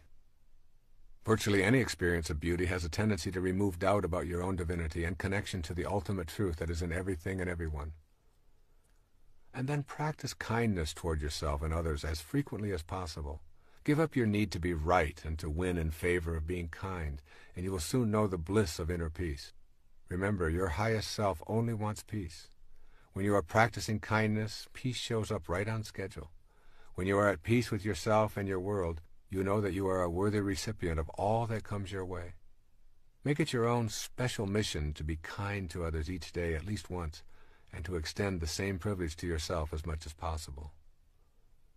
Also, begin to process the universe as a friendly rather than an unfriendly place. Place all of your wounds from the earlier stages of your life into the category lessons for life. Remember, for every act of evil, there are a million acts of kindness. This universe runs on the energy of harmony and balance. Breathe in that energy and breathe out the ideas of your being life's victim. And finally, say it over and over until it registers. I am what I am, and I am worthy of the abundance that is the universe and all that is in it, including me. You are now on a path of knowing you are worthy of attracting and manifesting in your world. You are aware of your highest self. You trust in yourself and the divine wisdom that created you. You know that you are not separate from your environment and that the power to attract is within you. The next principle involves the energy of love and how important it is to know and experience it in all of your being before you begin applying the last three principles of manifestation. Our sixth principle for spiritual manifestation is called connecting to the divine source with unconditional love. There's a wonderful quote from Mirabai. It says this as she talks about herself. Mirabai knows that to find the divine one, the only indispensable is love. There is no greater power in heaven or on earth than pure unconditional love. This is the heart of the sixth principle of manifestation. The nature of the God force, that unseen intelligence in all things, which causes the material world and is the center of both the spiritual and physical plane, is best described as pure unconditional love. It is the glue that holds all things material in place and keeps them from collapsing into uncountable particles. This God force is the oversoul to which we are always connected because we are localized extensions of that force. You may feel infinitely worthy of attracting to yourself material and spiritual prosperity, but if you are not living the way of unconditional love, you are interfering with your ability to manifest in your life. In order to be divinely aligned with the universal infinite energy, you must become unconditional love. This energy of love really dissolves all limitations. When I speak of love emanating from your soul and from the divine consciousness of God, I speak of something that the lower self or the ego cannot grasp. I am not speaking about feeling good toward others, romantic love, showering everyone with affection, or touchy-feely behavior here. This unconditional love is an experience of the harmony of life. It is simply too deep and too profound for our ordinary selves to activate. The energy of unconditional love is the power behind creation. It guides all of our natural laws. This love can be imagined as a vibration that carries thought forms from one's mind into material expression. In its highest nature, love is the force that we recognize as the will of God. It is the alchemy that we embrace to make sense of how things are materialized from the world of spirit. I suggest you embark on an experiment in which you practice unconditional love for several days, perhaps even a week. Make this a private activity, but vow to yourself that you will allow only unconditional loving thoughts to emanate from your consciousness. Refuse to have judgmental or critical thoughts. In your quiet time, think only peace and love. In all of your relationships, think and act in only loving ways. Extend loving thoughts and energy wherever and whenever you encounter anyone or anything. Become unconditional love for this period of time. This practice of becoming unconditional love is a prerequisite to the manifesting process. By pouring love into your immediate environment and practicing gentleness in all of your thoughts, words, and actions, your immediate circle of friends will begin responding in a whole new way. Furthermore, this act becomes expansive very quickly, and you can radiate this love to your community and to people you read about in newspapers, including those who are labeled terrorists, murderers, scam artists, and the like. You emphasize the "un" in unconditional love. You become detached and loving toward all. You are not loving the hostile act, but you are loving the spirit that is blocked in those who are harmful and unloving. When you can live this way and reject all thoughts and actions that are not of an unconditionally loving nature, you will experience the alchemy of your spirit and know how to overcome limitations in your life. This is a task that your conditioning will not easily encourage, but for a few days you can persevere just so you know what the divine universal spirit is like. It judges no one and nothing. It does not moralize. It does not show favoritism. It merely exists as an unconditional love, radiating harmony and allowing everything and everyone to unfold. What can you expect as you practice a few days of being total unconditional love? You will feel yourself becoming a different person. You will feel at peace virtually all of the time. Your relationships will be more deeply spiritual. Most significantly, you will begin recognizing the coincidences of your life with greater regularity. Your thought forms of unconditional love will begin to produce what you desire without your even being aware of how it is happening. There's an oft-quoted passage in the New Testament that seems appropriate here. It's Corinthians 13 on love. And now I will show you the most excellent way. If I speak in the tongues of men and of angels but have not love, I am only a resounding gong or a clanging cymbal. If I have the gift of prophecy and can fathom all mysteries and all knowledge, and if I have a faith that can move mountains, but have not love, I am nothing. If I give all I possess to the poor and surrender my body to the flames, but have not love, I gain nothing. Love is patient. Love is kind. It does not envy. It does not boast. It is not proud. It is not rude. It is not self-seeking.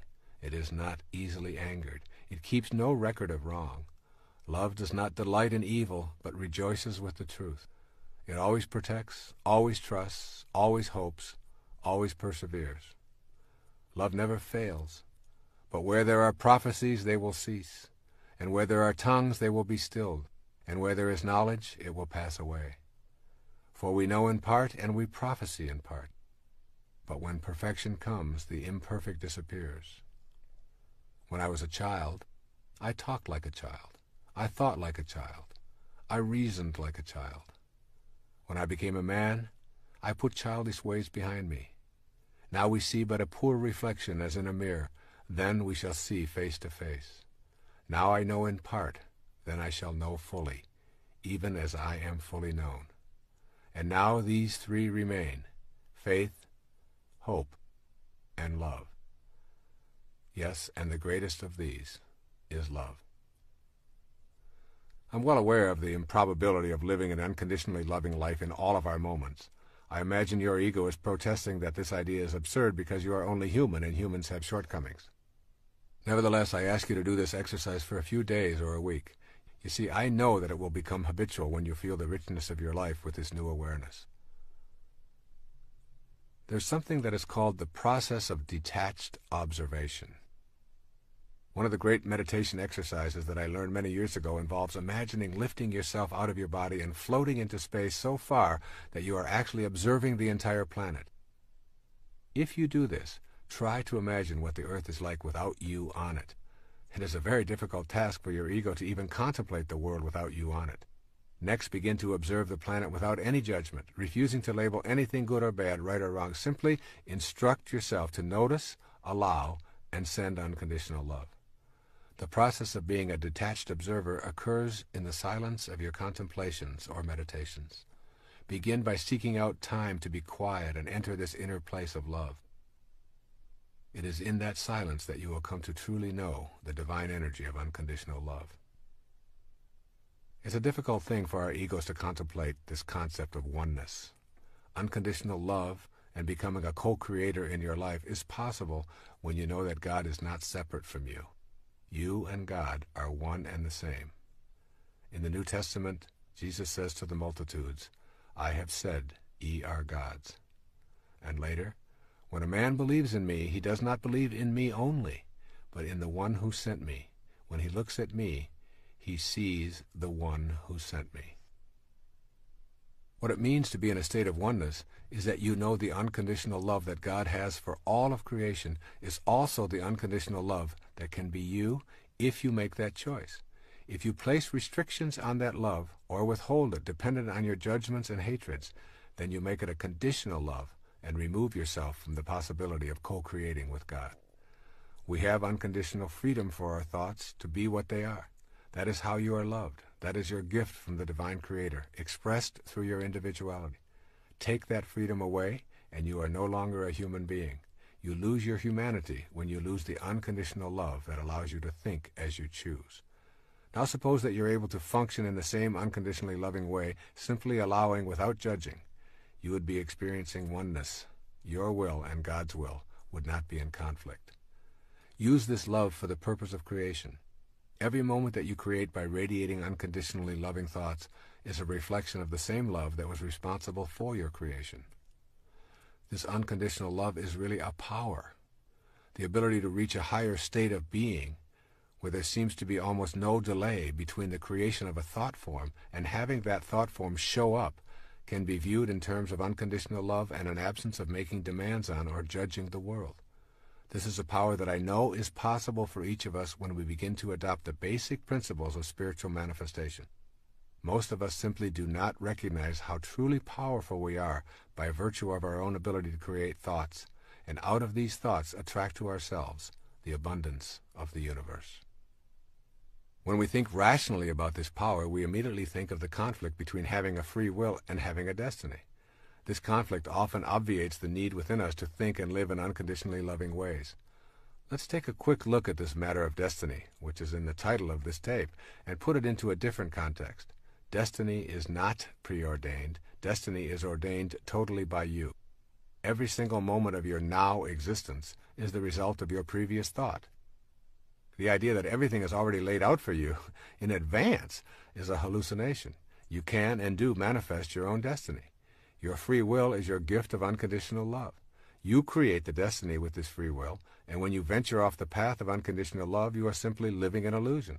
The illusion is that the thoughts that you have of your separateness from God's will put you into an obsequious position, that God is something you must fight or fear. Obviously, if this were true, God could not at the same time be all-loving. So what it means here is that you want to know the joy of unconditional love. The most important thing that you will gain from cultivating unconditional love will be freedom from hate and violence. When these thoughts are removed, you discover the presence of joy and peace. This is an automatic reaction to unconditional love because you are in harmony with the creative source.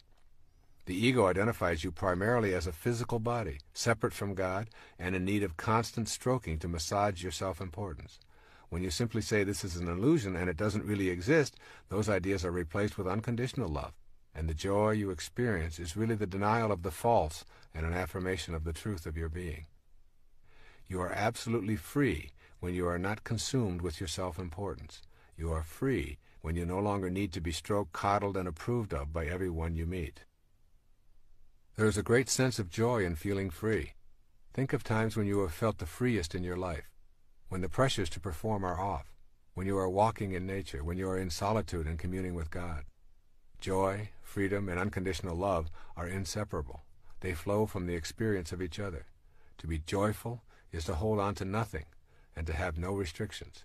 This is also the feeling of freedom, and it is a result of embracing the unconditional love of the divine energy that is the center of your being.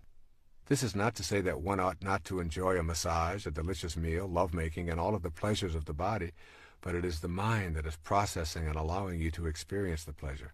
It is the mind that makes it real. Your purpose is to align your mind with the unconditional love that is the divine source of all material things, including your body. With that alignment comes joy and power.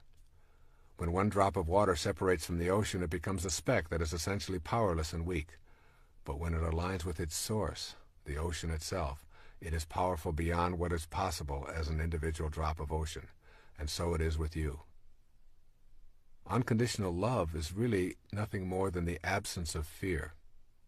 The ego is where fears originate, with constant messages that you are incomplete and need more, that you need to win to be better in comparison to others. With its unceasing pressure, the ego keeps you in a constant state of turmoil and anxiety. Here is where all fears are birthed and nurtured within you. To accept unconditional love as your premise for living, you will have to tell the ego that there is no need to prove anything, and that all you want or hope for is already here. With this kind of declaration, fear is removed from your life and is replaced with love.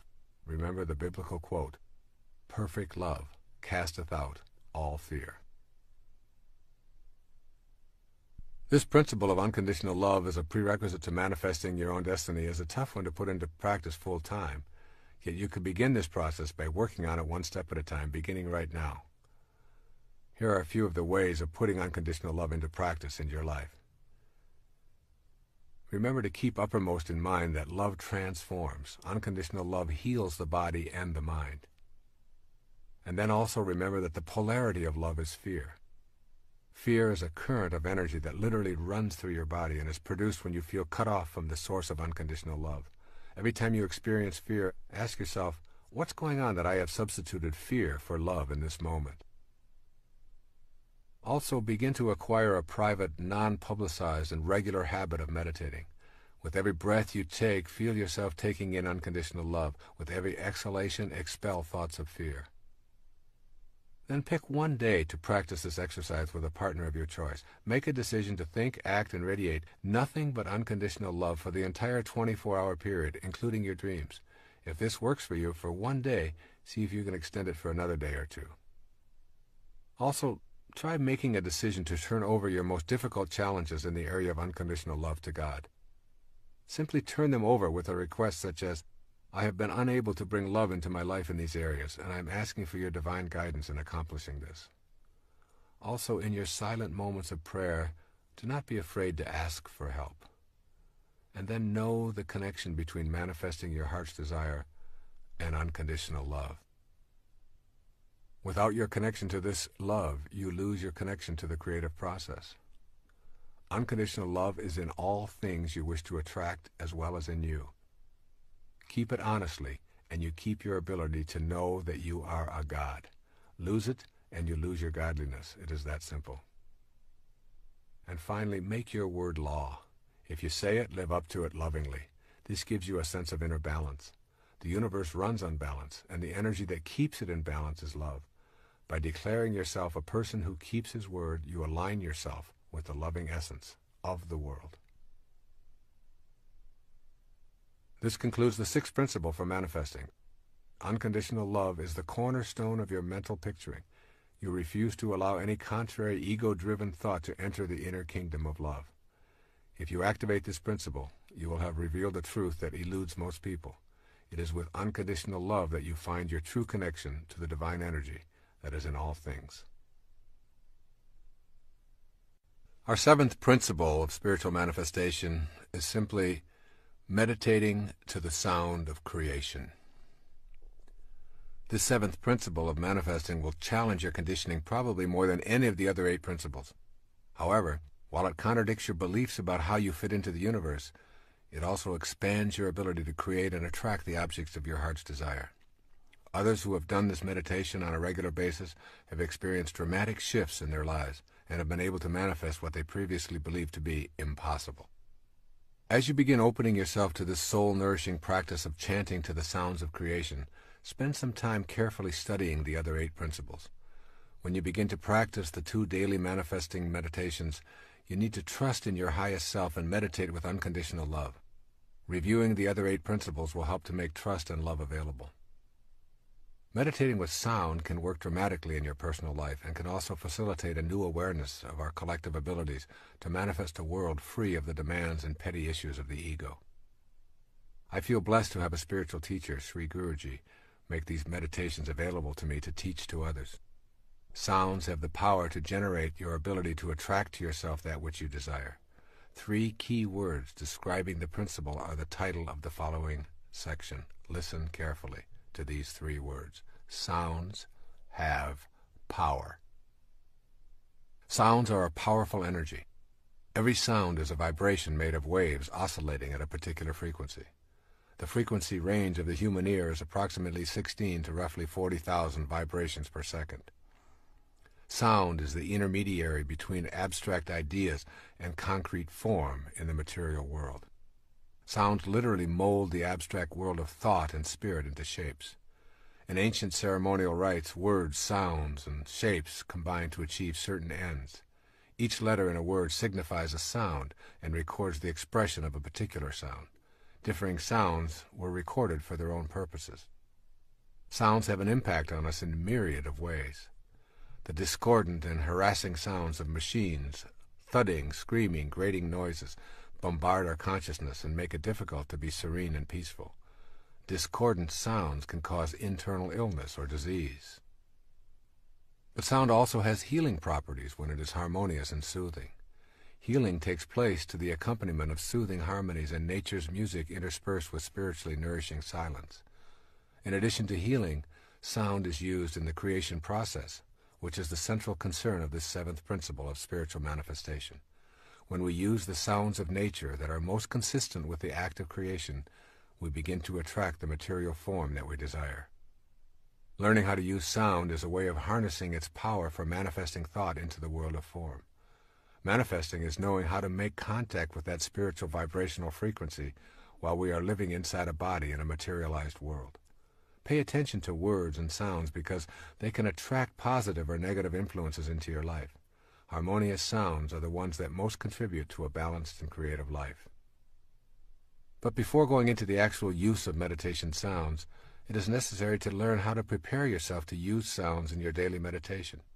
You need to gain access to a method that will take you beyond the mind to a state of consciousness that transcends your thoughts. This higher state of consciousness beyond the mind is called Siddhi awareness. S-I-D-D-H-I. Siddhi awareness. Siddhi awareness, or Siddhi consciousness, is a perfect state of awareness in which there is a complete absence of doubt and no delay between the origination of a thought and its materialization into the world of form. It is an unlimited state of being in which creation occurs instantly without any time lag from thought to form. When we contemplate this state of grace, our minds challenge the idea and provide us with many reasons as to why it is impossible. Siddhi consciousness, however, has absolutely nothing to do with the mind. Let that sink in. Siddhi consciousness is beyond the mind. This state of graceful being has nothing to do with the mind, whose nature is a constant inner monologue. The mind frets continually about an unlimited number of desires that can never be adequately fulfilled. You can give your body great pleasures with booze and sex, give it fancy automobiles and delectable gourmet meals, body massages, and every other imaginable delight. The next morning, When it recovers, your mind has a new list of demands taped to your forehead, asking for more and more of what it can never get enough of. This is the nature of the mind, which is ruled by the ego. Your mind, then, is only a barrier to experiencing siddhi consciousness, wherein you are in a state of bliss and complete acceptance, and your desires are the same as your experience of life. Your mind blocks the vision of your highest awareness. Your highest self has its own language. When your body is stilled and totally in the present, thoughts disappear. Then you can start the exquisite process of meditating with sound. It is the magic of this sound meditation that I am going to explain in the seventh principle. This is a siddha technique to take you beyond the constraints of the ego and the mind to a place within yourself where you can change your vibrational frequency through the use of sounds of creation. There's a magic to the sound of creation.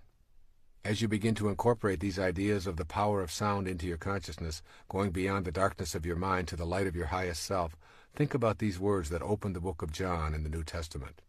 In the beginning was the Word, and the Word was with God, and the Word was God. The word God has the same sound that is in virtually all of the names for the original creator. All traditions describe a creator of the Word and humankind. Here is a list of names used for the Creator: Ra, Krishna, Rama, Buddha, Adonai, Brahman, Siddha, Shiva, Jehovah, Kali Durga, Tat, Gayana, Mahanta, Mahavira, Anu, Atva, Nanak, Yahweh, God, Allah. The obvious sound that is in all of these names for the Creator is the sound Ah. Ah expresses a feeling of bliss and joy. The sounds of creation and joy are synonymous. It is not an accident that the name for the Creator in virtually all languages contains the sound Ah. Ah is the only sound that humans make effortlessly, simply by taking in a breath and without moving the lips, the tongue, the jaw, or the teeth. If you move any of these, the sound changes. Ah is the sound of effortless perfection, as is creation itself effortless and perfect. Ah, the sound of creation, is one sound you will want to use as you practice the language of siddhi consciousness.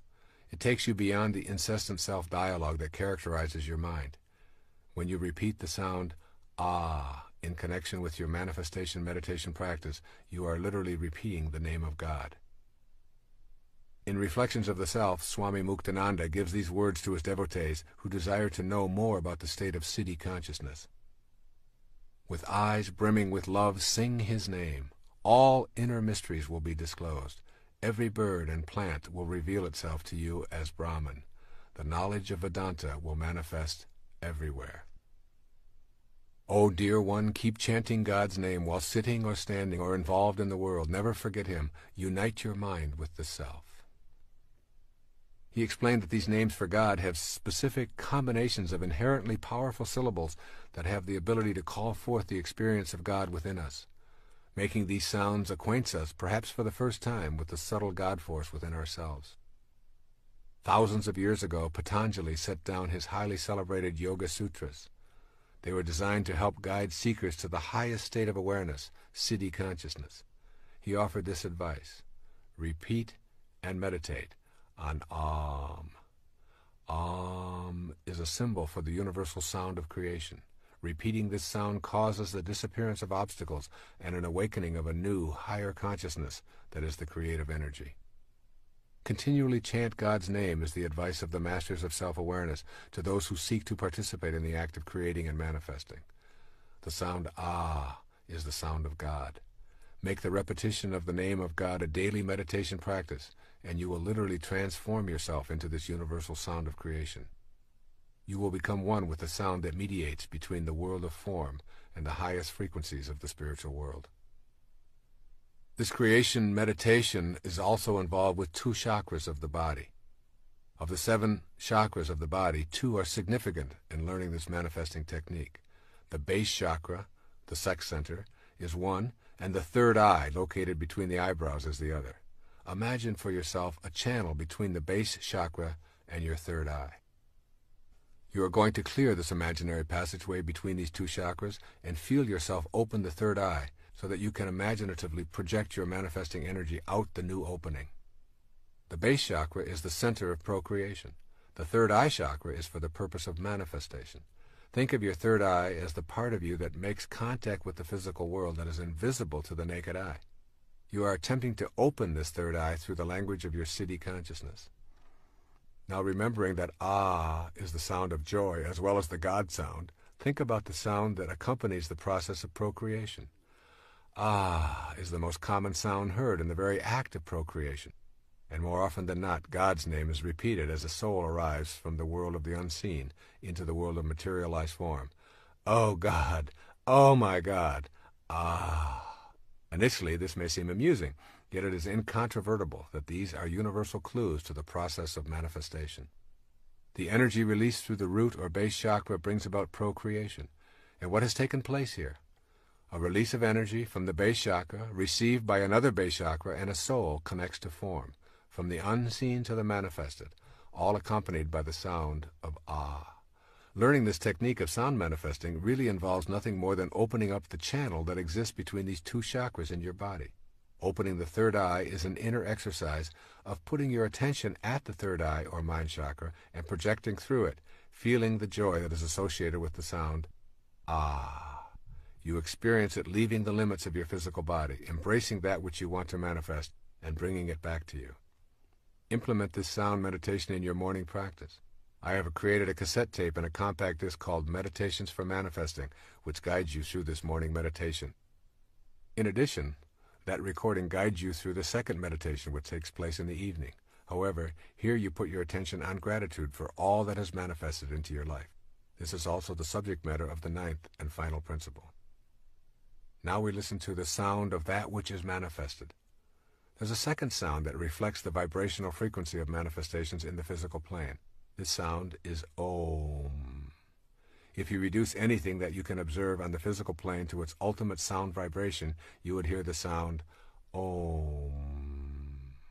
This is the sound that women of ancient times meditated to while bringing their babies into the world.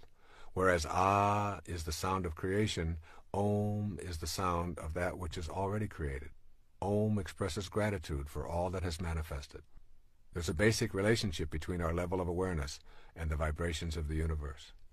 This is why I include the Om meditation in the manifestation process. Repeating the Om sound in the evening tunes you to a higher state of awareness and to gratitude for all that has manifested into your life. Repeating this sound as a mantra of gratitude is one of the most joyous feelings you will ever experience, causing you to be in harmony with your environment. Using the Om sound is a way of bonding to all that manifests for you, in whatever form it shows up. It creates a peaceful space and contributes to your identifying with the manifesting principle. These two sounds, Ah and Om, used on a daily basis, form the basis for your becoming adept at connecting with what you desire and understanding totally the message of this tape, which is that you indeed manifest your own desires and destiny. Now let's take a look at the practice of meditating for manifesting. Manifesting and meditating cannot be separated. They are like the crest and the trough of the wave, separate and distinct from each other, but always together. You cannot become adept at manifesting the desires of your heart if you are unwilling to devote time to the practice of meditation. Meditation is simply the act of being quiet with yourself and shutting down the constant monologue that fills the inner space of your being. That inner noise is a shield preventing you from knowing the highest self. Engaging in sound meditation is a useful way of accomplishing inner silence and removing the influences of the constant chatter that is largely produced by the ego. The best times for meditating using this manifesting technique of repetitive sounds are at sunrise and sunset. If you are unaccustomed to arising at or before sunrise, make an effort to establish this discipline for a trial period of 90 days. What you want to do is establish yourself as a disciplined person. Early morning, particularly prior to sunrise, is the best time of day to awaken. The silence allows you to feel close to God. You can feel the energy of healing and solutions in the silence. Use specific acts of personal courage to awaken during these hours, knowing that the time will provide you with far more rest than the remaining hours of your scheduled sleep. When the sun first begins to show itself in the morning, its energy breaking out of the darkness is most intense. This is the ideal time to begin your manifesting meditation.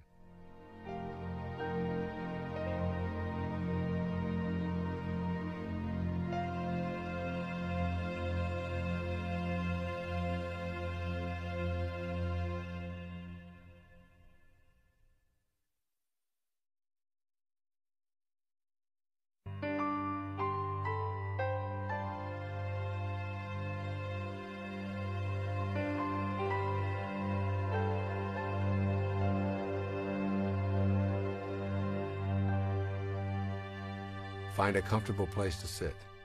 What makes you feel most relaxed and at peace is the perfect posture. If at all possible, it is advisable to do this outdoors. Gently place your forefinger and thumb together on each hand. Close your eyes and allow yourself approximately 20 minutes for this morning practice. Take in a few long, deep breaths and exhale, becoming aware of the pattern of your breathing and the feeling of filling your lungs.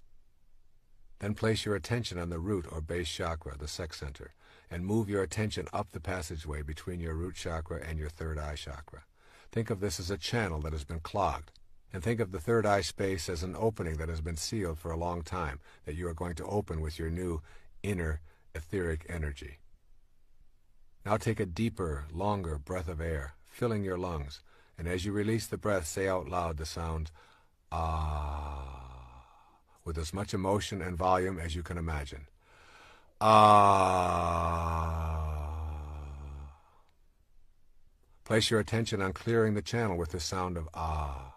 While you are doing the ah meditation, add to your mental picture what it is that you would like to be able to create or manifest without being at all attached to how it will surface in your life. Repeat the sound of ah as your mantra for the entire time. However, do it out loud and with emotion for only approximately the first 1/3 of the time. Move your attention up and down the inner passageway between the root chakra and the third eye chakra. With the inner energy that you are feeling from the sound of creation resonating within you, open this third eye in your mental picture and propel the creative force through it into the world of form. Imagine its release from your inner being to a point at which it circles the world and surrounds the objects of your desire. Trust that this energy will connect with the universal energy that is the God force and will send the objects of your desire into your immediate world. This must be done in accordance with all 9 of the principles of manifesting that are explained in this tape, which means you have an absence of doubt, complete trust, unconditional love, and a knowing that this power of attraction is within you and in all things. Gradually, you will begin to experience an overwhelming sense of bliss and peace. For the next approximately 1/3 of the morning meditation, say the ah sound softer and softer. Stay focused on the third eye, which is now open and sending out this creation energy and the feeling of your desire manifesting. For the final third of your morning meditation, repeat the sound of ah to yourself silently as a mantra, and keep your attention on the third eye and the glorious feeling of gratitude that you are already experiencing for having this manifest into your life. When you have completed approximately 20 to 30 minutes of this manifesting meditation, your morning session will be complete. Some people have used this meditation to manifest peace for themselves or those they love, to center themselves on a healing, or to bring a relationship into their life. Others have used it for such matters as selling a house, getting a promotion, overcoming an addiction, attracting money, or whatever. The possibilities are unlimited. What you are doing when you do this morning ah meditation is resonating with the words, "In the beginning was the Word, and the Word was God." The act of manifesting is the beginning of something being created in your life. The evening meditation is best practiced at sunset if possible. Once again, as the sun sinks below the horizon, there is a corona-like expression of energy that is greatest just as the sun leaves the horizon and for a few moments immediately after. Now you practice the sound of Om, which is the meditation of gratitude. The practice is identical to the morning meditation with the exception that now you are not asking to manifest anything. Instead, at the end of your daylight or as you retire, you are simply saying thank you to the universal intelligence that we call God for all that has manifested in your life. Take in deep breaths just as you did in the morning. Clear the channel between your base chakra and your third eye chakra and mentally picture all that you have received and project that energy out forcefully through the opening of the third eye. You are expelling into the universe beyond your immediate body an energy of gratitude. The sound of Om is said aloud for the first third of your meditation, then gradually, more quietly, and ultimately silently, always focusing grateful attention on the third eye and feeling that energy going back to the universal source of energy that we call God. The final part of this meditation is the last sound you hear before you go to sleep each night. The very first sound you hear in the morning is generally one of ah. It is the sound that you make when you yawn or stretch. However, the final sound you hear within yourself before going to sleep can be a combination of these two sounds, of ah and Om. I defined enlightenment earlier as the ability to be immersed in and surrounded by peace. It is not an accident that the sounds ah and Om, when combined, translate to the word that means peace or enlightenment. Shalom. Shalom. By saying these two sounds to yourself as you drift off to sleep, you are becoming at one with all that is peaceful and all that provides for us. It is also not an accident that the primary sound of spiritual joy is the sound of Ah in Alleluia. And it is also a sound in the last word of every prayer, Amen. Give this glorious, peaceful, enlightening manifestation meditation practice a 3-month trial using each of the 9 principles outlined in this book, and see if you do not experience your heart's desire appearing. Alleluia. Shalom. The 8th principle for spiritual manifesting simply says, patiently detach from the outcome. In the 7th principle on the use of sound meditation, I emphasize the importance of placing your attention on your feelings as you picture your desire manifesting. This 8th principle of spiritual manifesting has at its heart the experience of that feeling. The manner of how and when it is desired shows up is something that you must not try to control. Manifesting is not about making demands of God in the universe. Manifesting is a cooperative venture in which your intention is aligned with divine intelligence. That intelligence is in all things and in you simultaneously. Demanding that God send your desire according to your timetable and design reinforces the incorrect idea of God as a separate energy. There's an important concept to try to grasp here. It's called intelligence apart from individuality. Most of us believe that the recognition of any other individual affirms a point at which our own individuality ceases and the other's begins.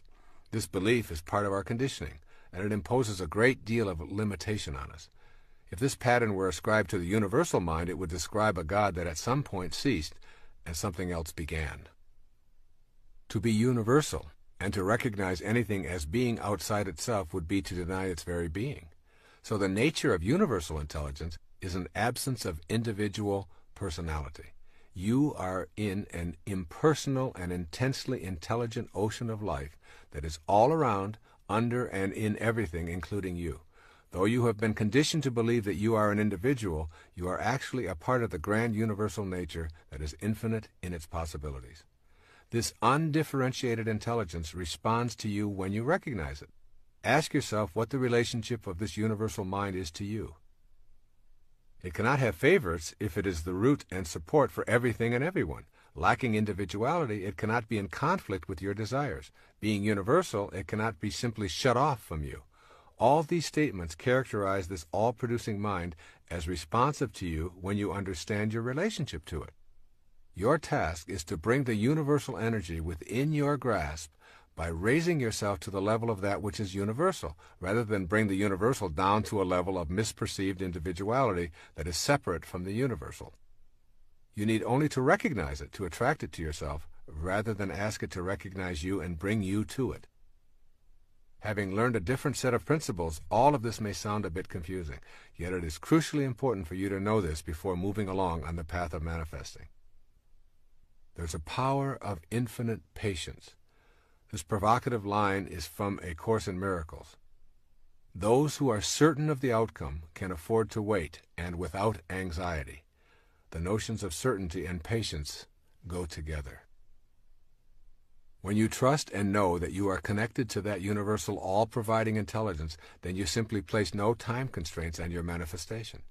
Your knowing and your infinite patience put you at ease. Your inner sense is that what you want to manifest is already here, and your inner attention is on the feeling of well-being that you are already blessed with what you seek.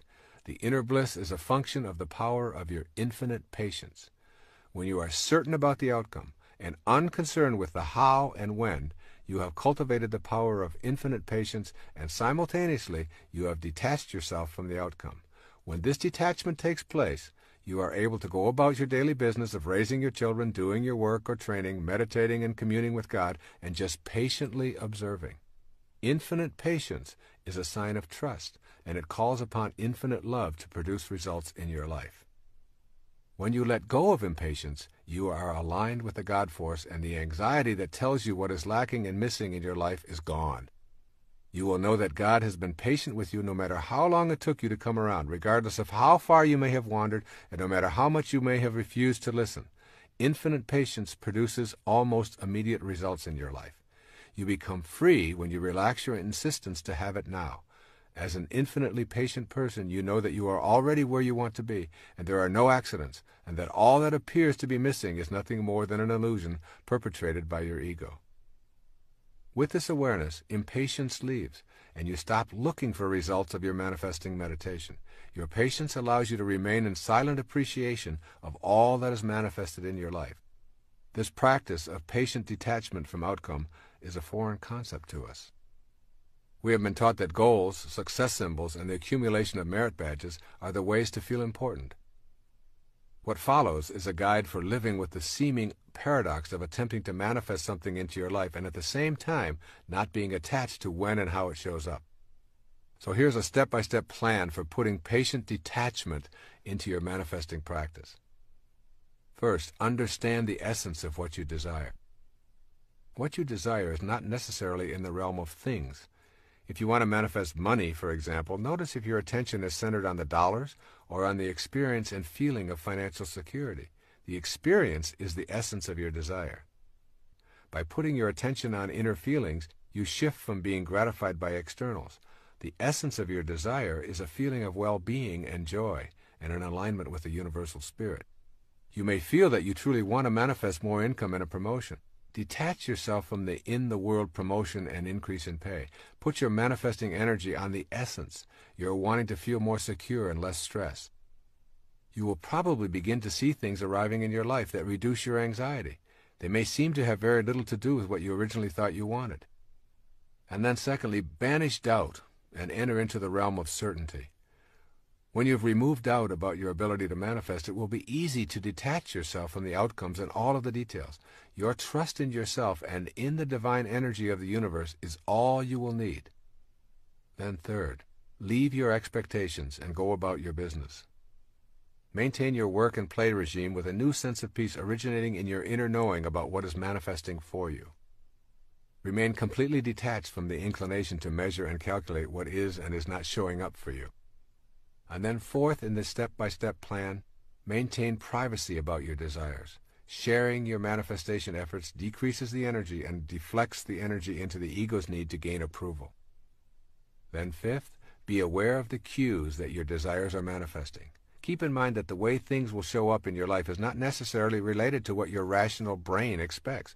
Things may begin popping up into your life that were never there before and which may surprise you as you notice them more and more frequently. These synchronistic events and happenings are the result of beginning to live in a heightened state of awareness. Pay close attention to the cues as they surface and gently tell yourself, it's working, I can see the results. And then sixth, act immediately on the cues that arrive by acknowledging them.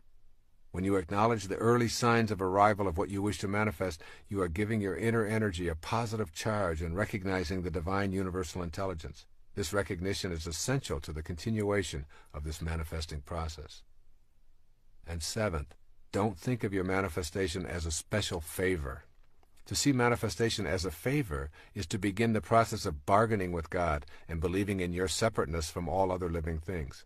Your desires manifest because you are in perfect alignment with your source of creation and because you are not placing any limitations on what can come into your life. And then eighth, view any and all obstacles as lessons, not indications of failure. Keep in mind that you are practicing patience and detachment from outcome. Everything that shows up in your life is supposed to.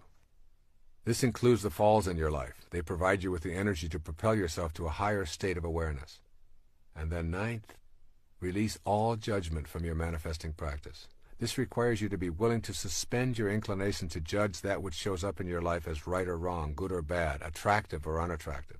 Your judgments halt the flow of universal energy into your life and put you at odds with that divine power. Your ability to manifest depends in large part on your willingness to leave behind the collective judgments that make up the totality of human beliefs. Detaching from these beliefs is one of the greatest challenges of your life. You will probably experience a sense of loss and perhaps a feeling of loneliness as you make this step out of judgment. The reward is that you will begin to expand your own perceptions and accept what others believe are their perceptions. A business card you might find walking on the beach, a book or a tape recording, a message intended for another but is in your mailbox. All these can be cues. Send away all judgments about how anything arrives in your life and refuse to assume the collective judgments that permeate the beliefs of most of the people you encounter. As you notice what arrives and disappears, try to do it with a feeling of total acceptance. In your inner world now, anything you can imagine is actually a part of you. Your proclamation of being wealthy and happy, if taken to that inner non-judgmental world, will lead you to feel wealthy and happy. This in turn will lead you to begin acting in new ways. You will begin to create a new concrete reality of wealth and happiness within yourself as you generate a positive attitude toward all you encounter. No judgments, simply maintaining an inner feeling of having already manifested whatever it is you desire. Your mind will attempt to use logic, but manifestation is not logical. Your mind will try to employ negativity, insisting that you are too old, too stupid, or too undeserving, that you never win anything, that you've wished for things in the past and been disappointed and there's no reason to expect things to change now. This is the attachment of the mind and the ego to results in past history. Meditation and intuitive feelings are two ways to supersede the mind. The emphasis is on detaching from the collective unconscious beliefs, refusing to judge, and patiently allowing the universal source to deliver what you are now totally aligned with in your inner world. And 10th, learn to relax in peace and knowing. The universal intelligence works at its own perfect pace. It will deliver when you are in alignment with the 9 principles detailed in this tape. The delivery is guaranteed by the absence of doubt that you cultivate and total trust in the presence of this energy in all things, including that which you are going to attract into your life. And finally, on 11th, use affirmations to keep the energy flowing and to detach from the outcome. The most useful affirmation I can provide in this regard is really quite simple. I am infinite and universal, and I trust in the divine power of the universe, which is also within me. This then concludes the 8th principle for spiritual manifestation. This 8th principle revolves around transcending your mind and the collective mind that has been with you since your conception. It asks you to be patient when your mind will demand results. Once you perfect that infinite patience, you will demonstrate your trust in something other than your own limited body-mind, and you will peacefully allow your desires to manifest in their own good way, in their own good time. Our 9th and final principle of spiritual manifestation is called simply reacting to your manifestations with gratitude and generosity. The conscious expression of gratitude and generosity is the final principle in this miraculous process of spiritual manifestation. Experiencing an inner sense of gratitude and generosity is the result of being in harmony with all the other 8 principles discussed in this book.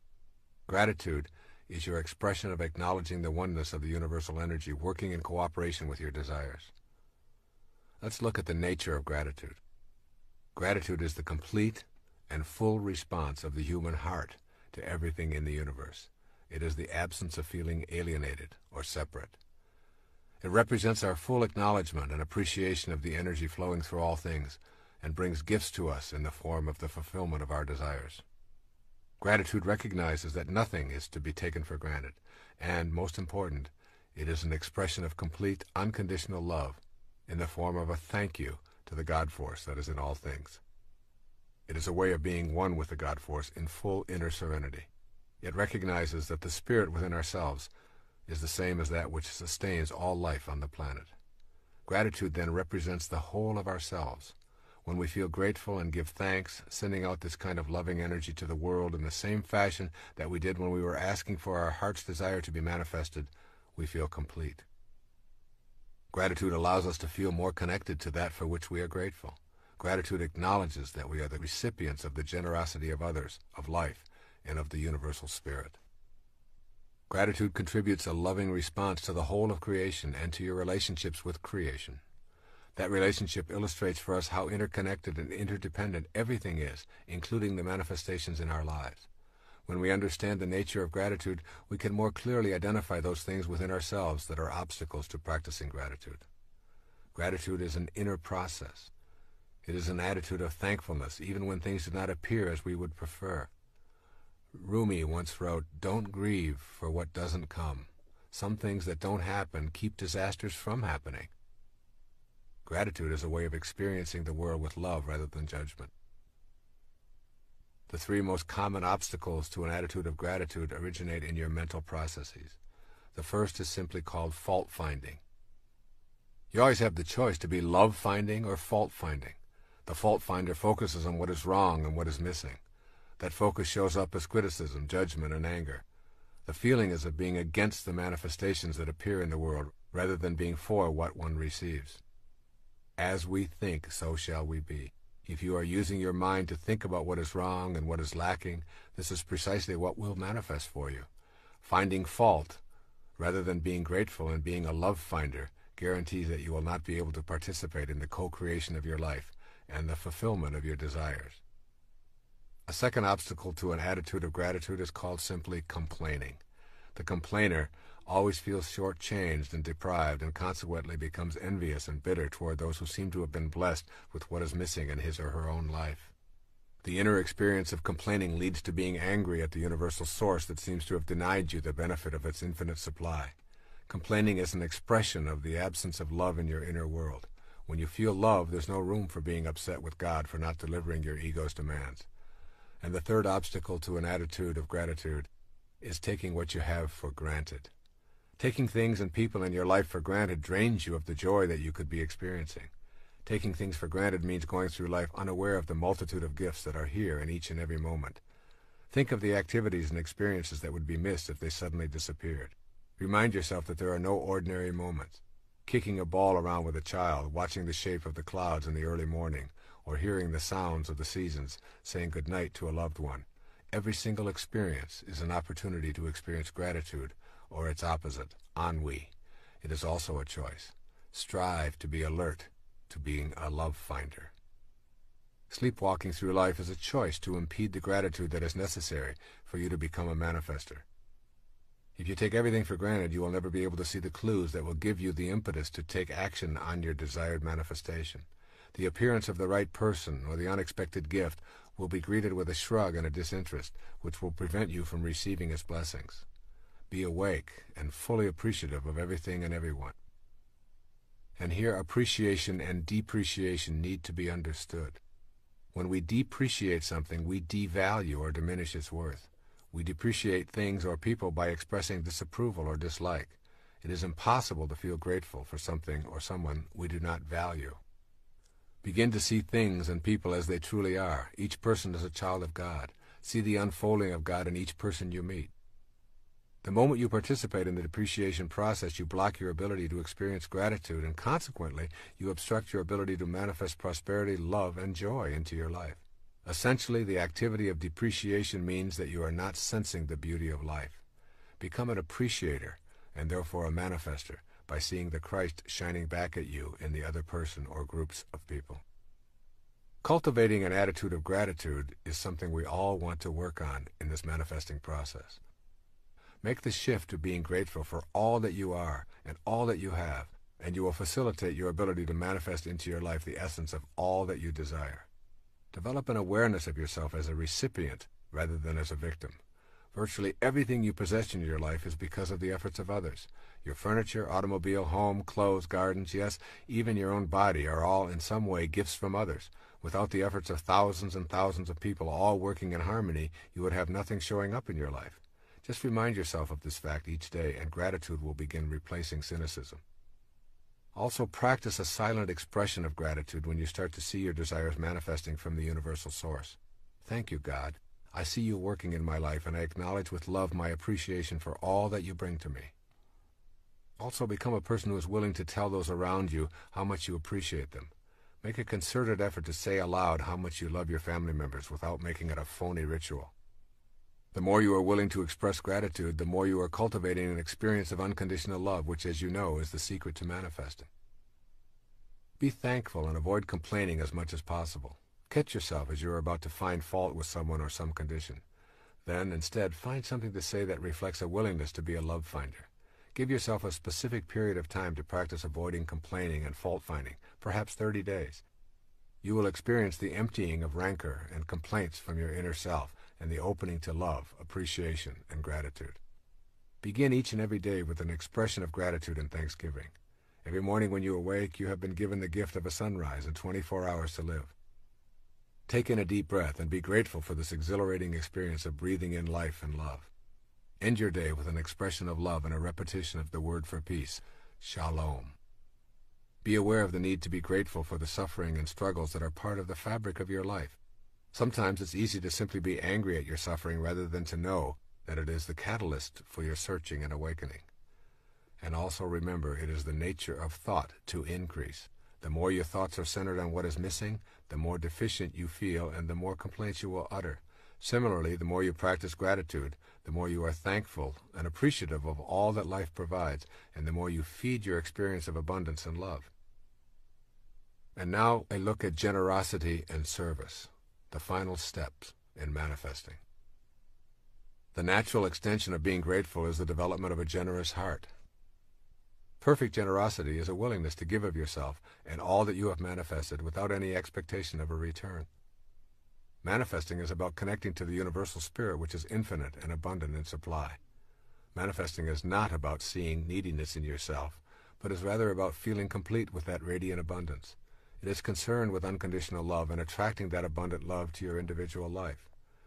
When you feel the presence of that abundance, your feeling of gratitude will push you in the direction of generosity.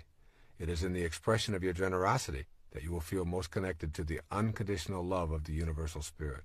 The more you feel a desire to share what you receive unconditionally, the more you will experience it flowing into your life. Generosity and self-liberation go together. Generosity is helpful for your own liberation in that it teaches you about the inner quality of letting go. Letting go and releasing your attachments are the most freeing things you can do to liberate yourself from the ego. A need to hang on to things and money you receive arises out of an inner sense of incompleteness. Practicing generosity aligns you with your sense of completeness and love. Generosity extends to more than simply sharing your material possessions. Generosity includes offering kindness, care, love, and nurturing. Furthermore, the spirit of generosity can and does ultimately relate to how we treat ourselves. If you have a generous heart that has no qualms about giving, you will treat yourself lovingly and will nurture yourself without feeling any sense of guilt. Thus, giving and receiving are really the way the universe works. Every single time that you take in a breath and then exhale, you are engaged in a process of giving and receiving that is vital to the material and spiritual world.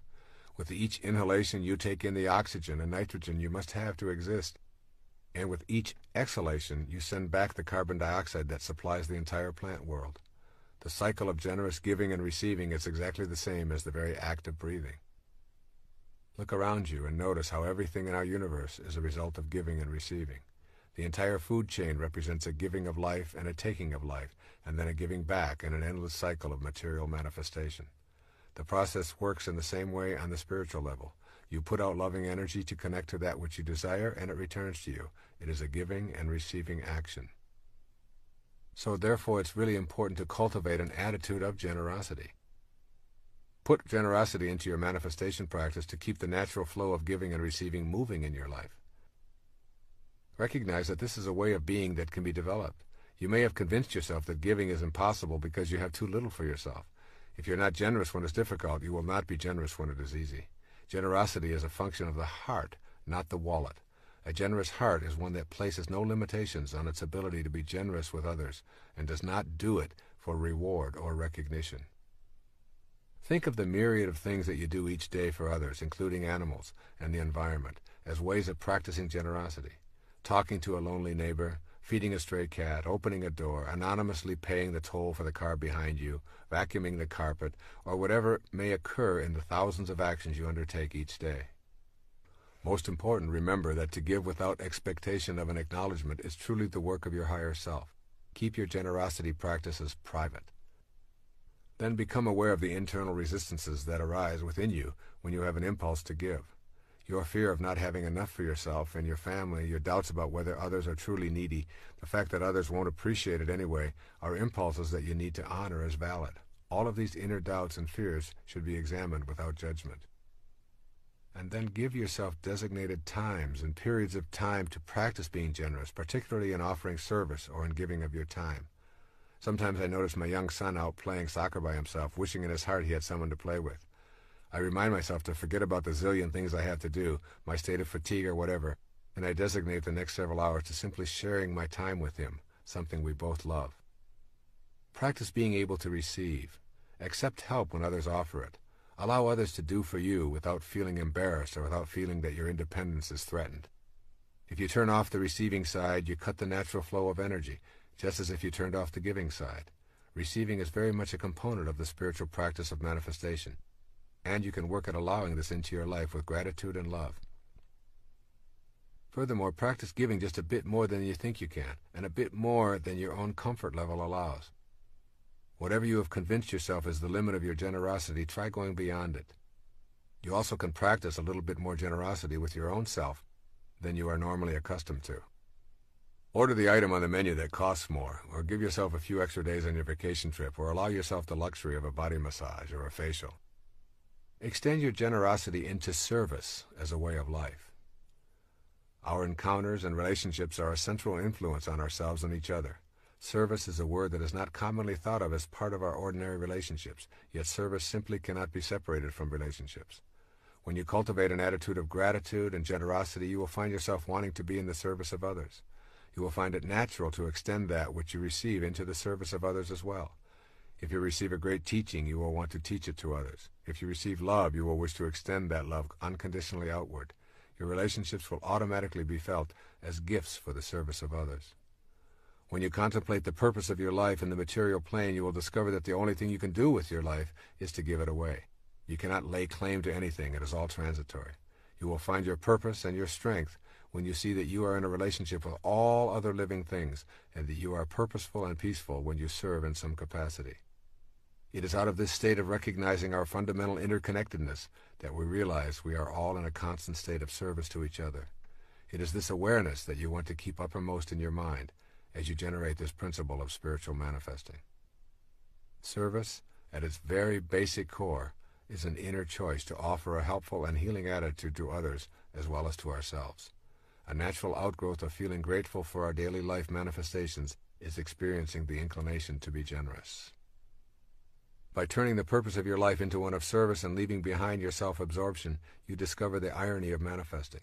The more you choose to be of service, the more profoundly you experience unconditional love, and the more you find materializing into your life.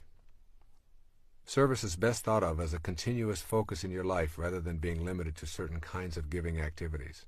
Service is a state of mind that expresses love rather than fear, trust rather than distrust. It focuses on meeting all others as equals with whom we share a spiritual identity. This inner attitude of love reveals itself in action. Service does not require that you become a Mother Teresa. You serve by suspending your ego and extending the love that fills that space. It can take a million different forms, but when practiced with authenticity, from the heart, it makes all that is manifested into your life worthwhile. The only problem you will encounter is attempting to give or serve without love. The moment you put a condition on your service or ask something in return, you introduce conditional rather than unconditional love. The imposition of the condition makes service empty. Service without love is obligation, and it carries guilt and anger and resentment along with it. Work at being in a state of unconditional love with your service efforts, and when love is not authentically present, acknowledge that as well. This concludes the 9th principle of spiritual manifesting. Be willing to take all that is attracted to you as a result of your practicing the manifesting principles. Be willing to turn right around and in a spirit of gratitude and generosity, devote yourself to an act of service. The more you practice in this light, the more you will see the objects of your desire coming to fruition regularly. I want to close this final principle with another observation by Rumi titled The Servant Who Loved His Prayers. It sums up all that I have said, not only here in this final principle on gratitude, generosity, and service, but in this entire program. Listen to the words carefully, and as you end this tape and go to work on your own spiritual manifestation program, recall this passage by Rumi, born in the year 1207 in the Persian Empire in what is now called Afghanistan. It will remind you of your role in all of this, a role that is limited only by the restrictions you place on your spiritual awareness. He titled this poem, The Servant Who Loved His Prayers. At dawn, a certain rich man wanted to go to the steam baths. He woke his servant, Sunquar. Ho, get moving, get the basin and the towels and the clay for washing, and let's go to the baths. Sunquar immediately collected what was needed, and they set out side by side along the road. As they passed the mosque, the call to prayer sounded. Sunkwar loved his 5 times prayer. "Please, Master, rest on this bench for a while that I might recite Surah 98, which begins, 'You who treat your slave with kindness.'" The Master sat on the bench outside while Sunkwar went in. When prayers were over and the priest and all the worshippers had left, still Sunkwar remained inside. The Master waited and waited. Finally he yelled into the mosque, "Sunkwar, why don't you come out?" "I can't. The clever one won't let me out. Have a little more patience. I hear you out there." 7 times the Master waited and then shouted. Sunkwar's reply was always the same, "Not yet. He won't let me come out yet." "But there's no one in there but you. Everyone else has left. Who makes you sit still so long?" "The one who keeps me in here is the one who keeps you out there. The same who will not let you in will not let me out. The ocean will not allow its fish out of itself, nor does it let land animals in where the subtle and delicate fish move. The land creatures lumber along on the ground. No cleverness can change this. There's only one opener for the lock of these matters. Forget your figuring. Forget yourself. Listen to your friend. When you become totally obedient to that one, you'll be free. May you always swim in the ocean of abundance while manifesting your own divine destiny. Listen to your friend. I'd like to provide you with a summary of the 9 principles. I would like you to have all 9 principles in the same place so that you can refer to them often, as well as see how they comprise a step-by-step program for implementing a spiritual manifestation awareness for yourself. Each principle flows to the next, and if you apply them in this sequential manner, I can guarantee that you will begin to view yourself as an absolute miracle, an individual who is connected to the universal all-pervading spirit in such a firm manner that you know you are a co-creator of your own life and all that is attracted into it. The 9 principles. Number 1, becoming aware of your highest self. This awareness helps you to view yourself as more than merely a physical creation, which leads to the 2nd principle. Trusting yourself is trusting the wisdom that created you. This principle establishes you as one and the same with the universal God force, which leads you to the 3rd principle. You are not an organism in an environment. You are an environ-organism. This principle establishes that there is no separation between you and anything else outside you in the material world, which leads to the 4th principle, that you can attract to yourself what you desire. This principle establishes your power to attract that which you are already connected to, which leads to the 5th principle, honoring your worthiness to receive.